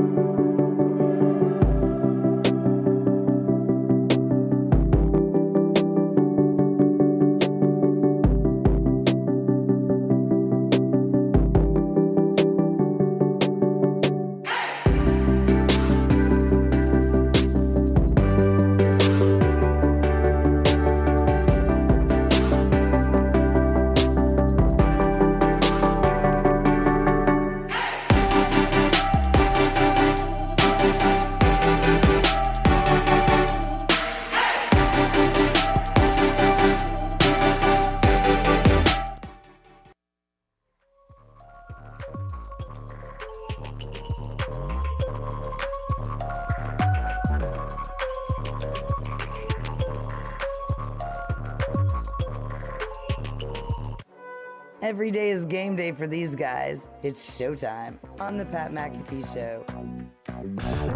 Welcome back to the FanDuel Beach House. FanDuel, by the way, is America's #1 sportsbook. Congrats. We did it. Hey, you've been #1 for us for a long time, FanDuel. Congrats on becoming America's #1. That'd take a lot of voting, I assume, huh? Oh, yeah. Right now, FanDuel is letting you place your first bet risk-free up to $1,000. Just place your first bet on anything, and FanDuel will refund you up to $1,000 back in site credit if you don't win. You will have to bet it again, obviously. Okay. You can't just, it's not just a bet $1,000 doesn't happen and you just get to walk away with it.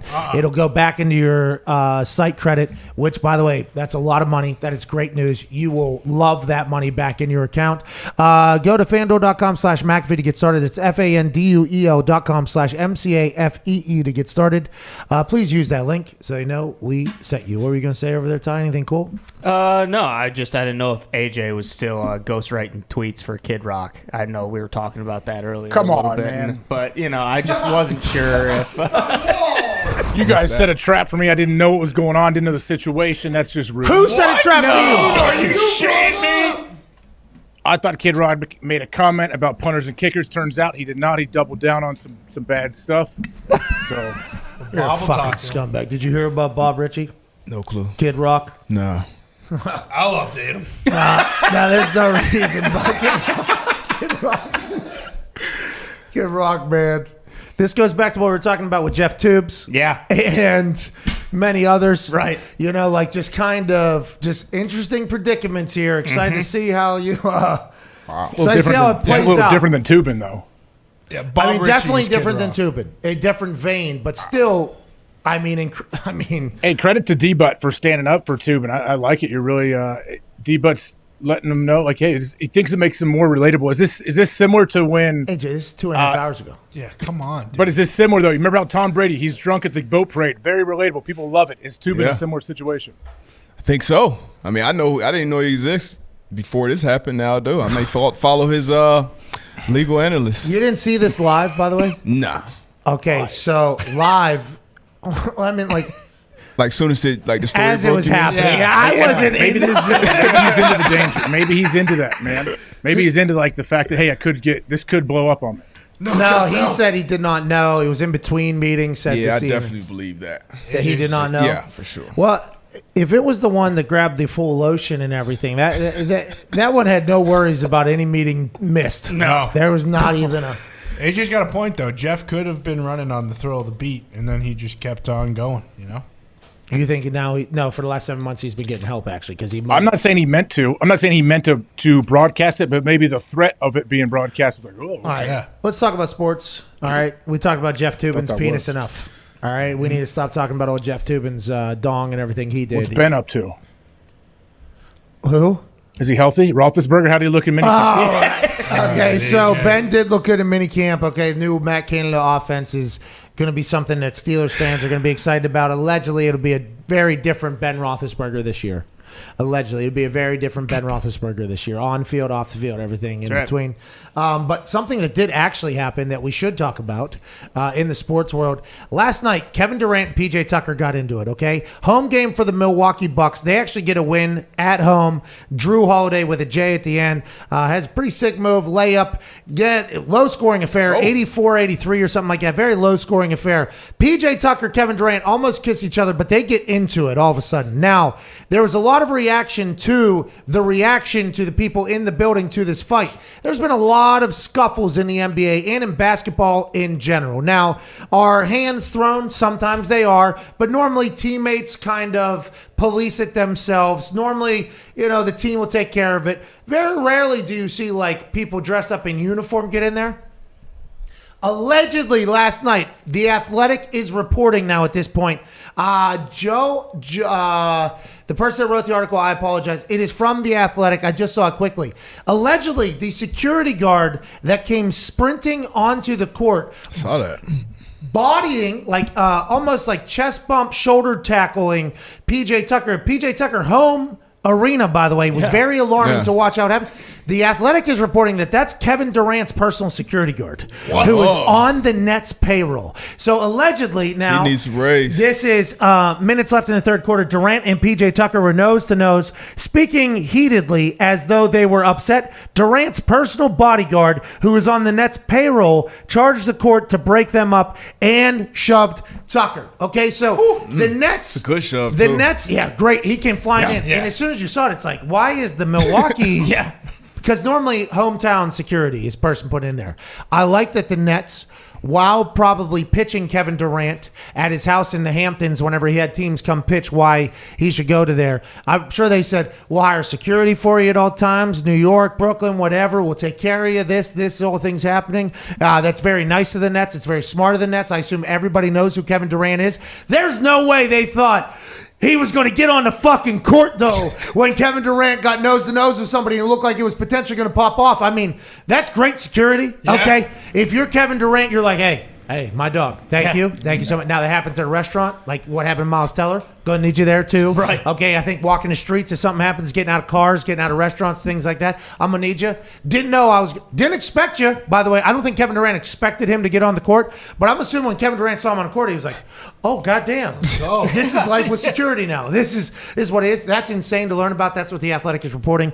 Darius Butler, I love whenever people get into it on the court, and seeing that guy come flying in was electrifying. Draymond Green made fun of it. A lot of people made fun of it. It was very abnormal. Yeah. I assume now that it is Kevin Durant's own security guard that's paid for by the Nets in partial or in full, that's going to add a couple layers to this story, I'd assume. And I assume there's going to be some sort of fine, maybe something. Got to be a fine for the Nets. Has to be, right? Go ahead, AJ. My bad, D. But no, I'd say that guy. They're not going to let that guy around the court as much. I would imagine the NBA is not happy that his own personal security guard. I mean, he get security for Kevin's security.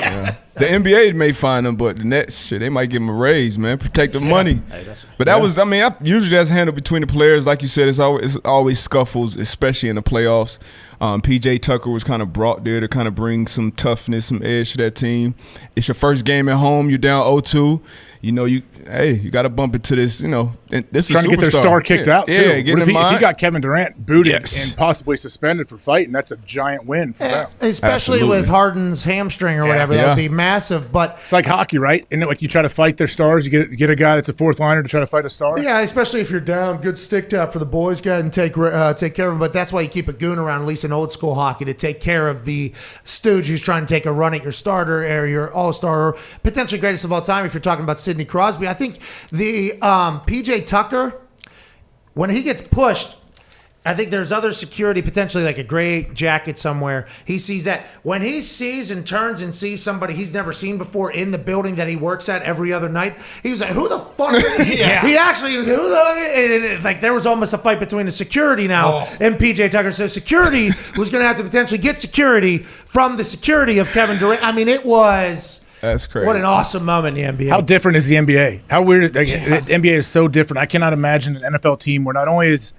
a player's personal security guard he's being paid by that team. That's got to be a salary cap issue, I'm guessing, in the NFL. But then he travels everywhere. No. He must be on the team playing and all that. No. So Tex. That's what I was thinking.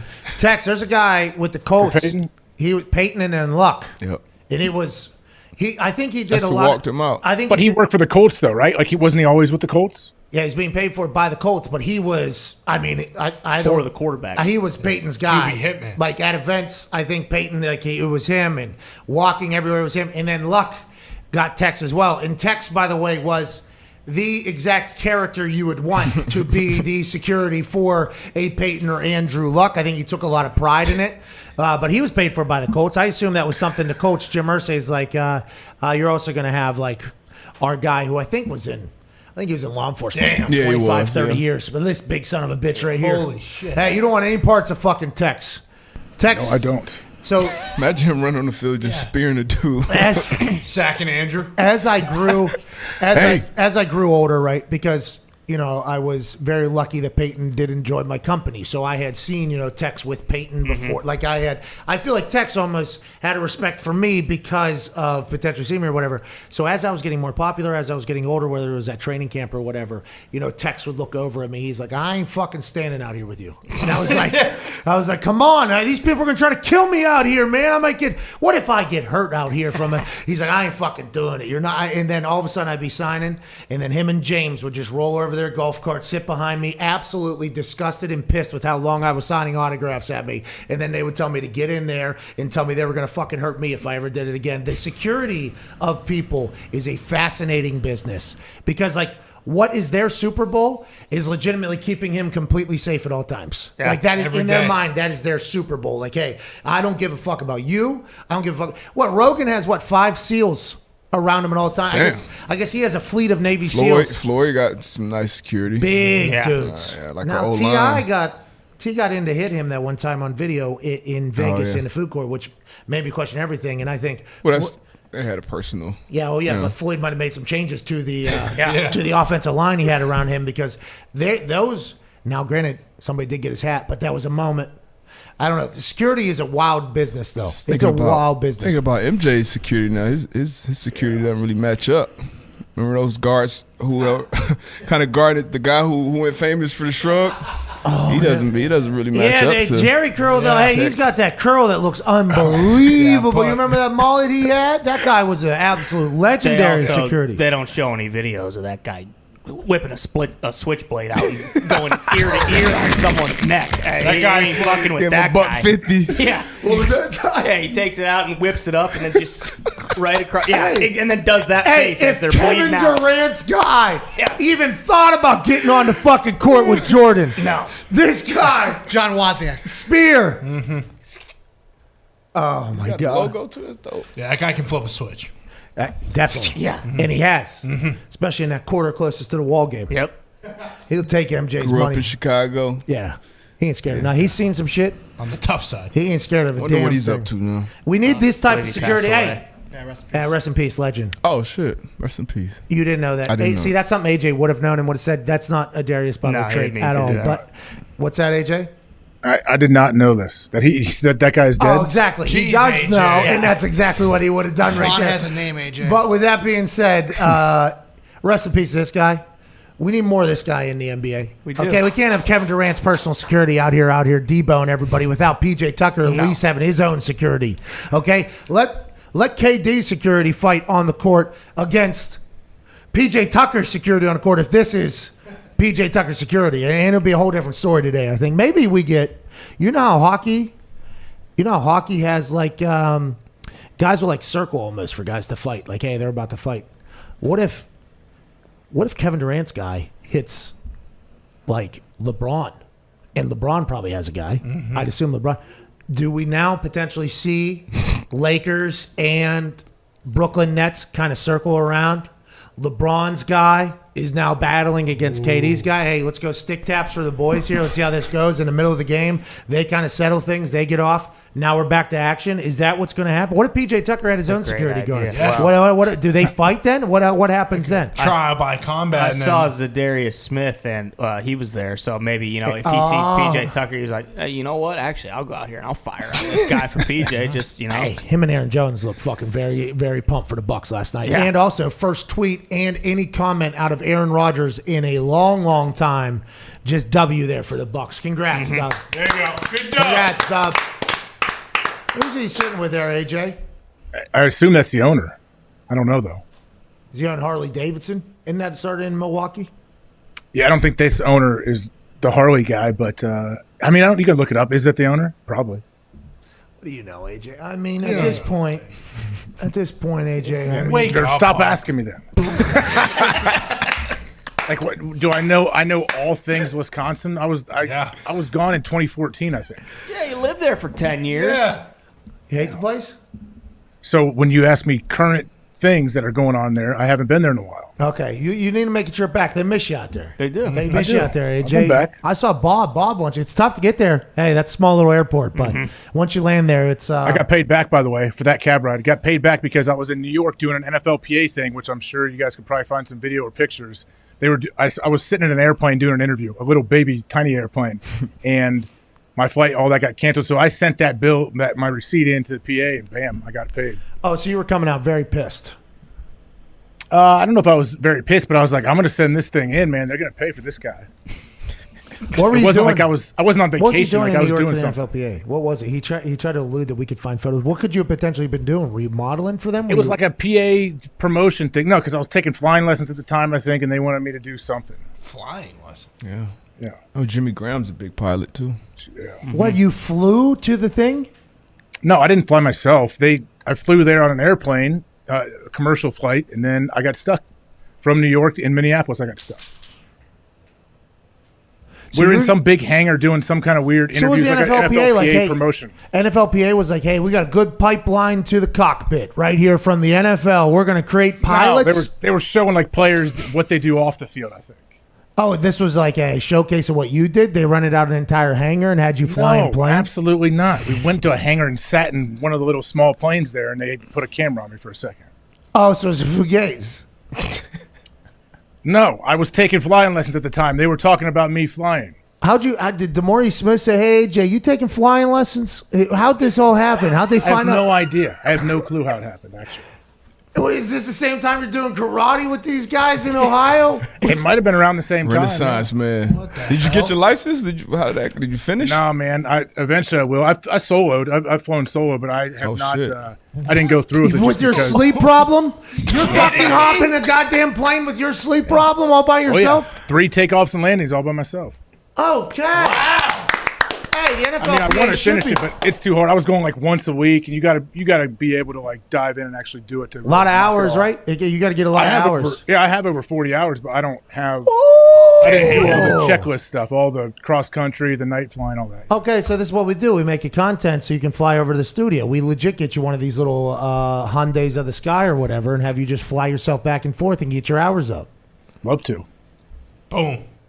Really? I mean, I would do it in a heartbeat, but I would need an instructor to be with me the first year of it, probably. How much is that going to cost? Not much.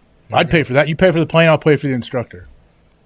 I'll buy you a little shitty ass plane to fly over from Ohio every episode. Because planes that you think are not very nice are very nice to me. So yeah, okay, cool. Hey, there's a plane actually that has a parachute built into it. It's one of those small.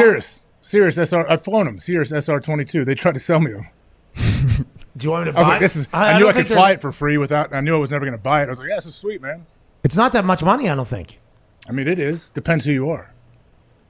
In the conversation we're fucking having right like now, a new one, understands. they're a small little 4-seater, but yeah, for new Cirruses, yeah, they're pretty steep. But I mean, yeah, you can get used ones for not a whole lot. I thought it was like 6 figures, right? Oh, it's definitely 6 figures, but I'm saying like a new one could be If we get you in the 800-900. studio every single day, I mean, let's go, dude. I will we'll do that. Cirruses are awesome. I mean, I own it though. You'll fly it. Mm-hmm. We'll have to figure it out. I'm fine with that. Well, no, because I want you to have to pay for the insurance when you inevitably. Well, he'll also pay for it. I'll pay. We can work something out. I'll pay for the insurance. I would use that to get my private pilot's license, then my instrument rating. I could use the whole. So then you could fly. Then you could be full time.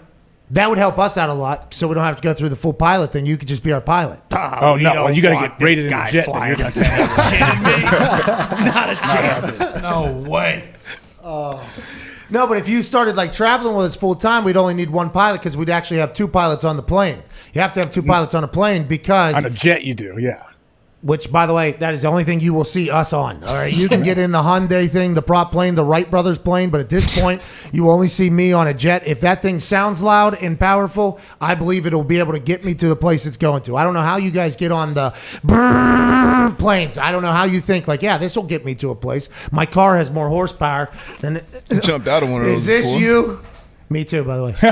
You want to get out of that plane. Yeah. You want to jump Well, out. yeah, I had some second thoughts when I was up there. They toss you out, or you just you? Oh, jeez, Look at you. Yeah. Oh, this is the interview? Hey, this is a plane I fly around. Right here, you see, this is a wing. You see? I don't. That's a multi. You got to get multi-rated. That's 2 engines. That's not for me. Why are you flexing on that? Oh, is this the little? Oh no! Coolest dude of all time! Man, I forgot how sweet this. Coolest guy of all time. AJ Hawk. Oh, see you, dude. See you on the other side. Oh. I'm so happy I do this show. I've never find all this old great footage. We got people for that. Zito or Gumpy will find stuff. I mean, that is something that will happen. Coolest wave of all Bro, time. you're the coolest guy. You continue to somehow be cooler and cooler every single day. Let's try to run through these. Thank you, AJ. Thank you, AJ. Okay, so I'll get that plane. Brand new Cirrus SR22 Turbo. Probably going to be used, has hours on it. This thing's tried and tested, pal. Not going to get you a brand new one that has no hours. We don't know if it works or not. The one I'm going to get you, new interior, but it will work. I don't know about the avionics, pal, but we will get you one that is, it should be able to run. Fair enough. Hey, we're going to have AJ Hawk in the studio. Now, what do we do for you? Get you from South Florida up to India. I mean, how do we do that at D-Butt? Jet. I ain't going to be able to just flying buy shit. it. Yeah. I ain't flying Hell shit. nah. Let's go to Will in Chicago. We got to figure that out. D-Butt. Let's do it. I mean, if we're going to have AJ's going to be flying himself in on a regular basis. I mean, we got to figure out something with Have you. him fly down here first. Well, and D-Butt's just have him connection's fly back. super good, so it's like he's in studio, unlike AJ. Ah, true. a good True. point. You're 100% right. We still got Will in Chicago. What's going on, pal? Hey, what's up, man? Hey, how's it going, AJ, boys, and Pat? How's it going? Hey, man. Everything's going good. D-Butt, fuck you. But what do you guys want to talk about? Yeah, about 6 beers deep, feeling a little depressed. Oh, no, let's go, Will. Let's turn this thing around. Hey, let's go here, Will. Feel good Friday here, Will. There you go, Will. I'm just kidding. No, my question was about Justin Fields. I was just thinking, potentially, I love Justin Fields, but potentially, what if he's a bust? How many jobs are on the line in Chicago? Attaboy, Will. Hey, good question, Will. There's a good chance he's a bust. Stats tell us there's a good chance he's a bust. I mean, that's just, what do you classify as a bust, I guess? Mm-hmm. But numbers say there's a good chance he's a bust, but I want to let you know everything I'm seeing and hearing from old Justin Fields. I believe he's going to be good. Now, will they be good with Nagy and Pace and all them? I'm not 100% sure, but there's jobs on the line for sure, Will. And I don't think you need to drink away your sorrows just yet, but there's numbers, statistics, and everything says that you probably are going to be miserable this season. That's what everybody said. What are you going to do? Nothing you can do. Let's go to Dylan in New York. Cubbies are doing okay. Are they? In the White Sox. First place. Really? Yeah, both of them. Oh, let's go Chicago. Go. Baseball City. Maybe. What we're saying, though, statistically, If probably Rodgers not, isn't though. there, Yeah. football's Dylan, New York. What's going on, dude? Hey, Pat, AJ, D-Bud, the boys. What's going on, guys? Just hanging out. How are you? Pretty good, man. So I'm living up here in Bills Mafia country, so shout out Bills Mafia. Shout out. But talk about something that you can appreciate, Pat. How about Tyler Bass up there, the kid, the rookie? He was hitting bombs last year. Yeah, I saw the great call, Dylan. I saw the 54-yarder he hit against the Colts, I think, with like 8 minutes left in the fourth quarter to put them up 2 scores. That's a monster ball in very cold weather in Buffalo. He crushes and slaughters balls. It makes no sense because I think he's a smaller guy. I enjoy watching him. He also, with the eye black, and McDermott said he likes how swagged out he is. Mm-hmm. I think I'd like him. I've never met him. I like what he's doing. Let's go to Ryan in Florida. What's going on, Ryan? Hey, Pat, AJ, D-Butt, boys, Ty. Ty, this dude, question yep. for you because I'm pretty sure AJ doesn't want to answer it. Ty, why did the Packers rush out Elliott Wolf? Seems like Why'd they run out of Elliott Wolf? I don't know, dude. I was probably like fucking 8 years old at the time. I didn't have anything to do with it. All right, I didn't know who he was when I saw it on the thing. AJ, do you know Elliot Wolf? What happened to him? Oh, yeah, he works for the Patriots now. He was in line to kind of be the next GM. Obviously, he was not named the GM, so I think they both moved on. How long has he been with the Patriots? A couple years now. Yeah, and he's now moved into the Casario role. Yeah, but he's not the good. final answer. His dad made the trade for Brett Favre. That's like his dad, Rod Wolf, was awesome. Oh, okay. So And why Elliot did- is too. I love Elliot. I still talk to Elliot. He's a great dude. Oh, does Aaron know Elliot? Yeah, of course. Add him to the list. So there's probably another. Oh, I got it. If you like him, I assume Aaron also likes him. And this guy just called and said, why'd they run him out of town? I'd assume that goes into a longer list of things that have happened like that nobody really appreciates probably, or that have any ties to the situation. What are you gonna do? I mean, we know what needs to happen to bring A-Rod home. What's that? I mean, heads need to roll in the front Okay. office, All right. okay? That's Feel Good Friday. We wrapped it up as it began, by the way, the same exact way. We'll be back on Monday, hopefully with a better show. Who comes on after us? Patrick Marr and Danny Cannell, sending you into a great weekend. Friday night SmackDown tonight on Fox, 8 p.m. Eastern Daylight Time. Also, big giveaway coming in 5 minutes at youtube.com/The Pat McAfee Show, on Twitter and Instagram at Pat McAfee Show. AJ, 3 seconds. Anything to say? Good to have you back, Toobin. All right. Thank you, D-Butt, for your time. See you, everybody. Thanks to our guests. Thanks to everybody in studio. Thank you all so much. Have a great weekend. All right. 3 seconds.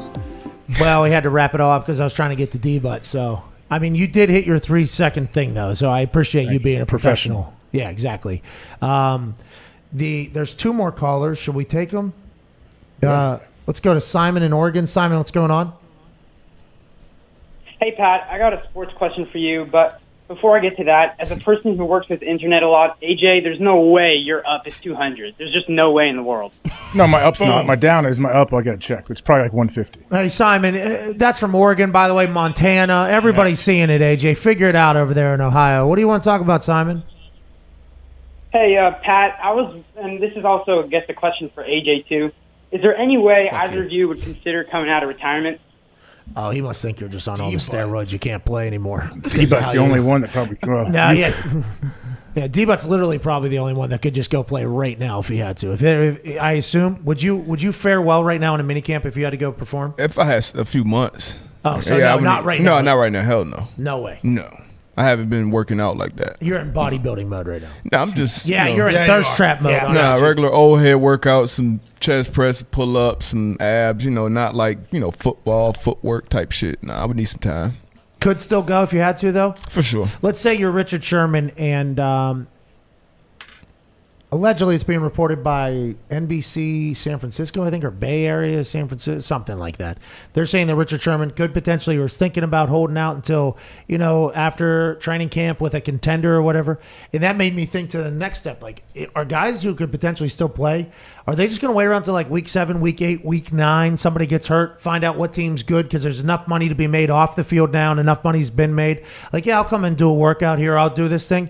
And Darius, you brought me back down to reality. You don't think that's just going to become something normal, what I'm saying, right? No, I don't think so. But like you said, Sherman has made a bunch of money. His legacy is kind of stamped. So the situation will have to be right. He's not going to be a guy flying around the country doing a bunch of workouts.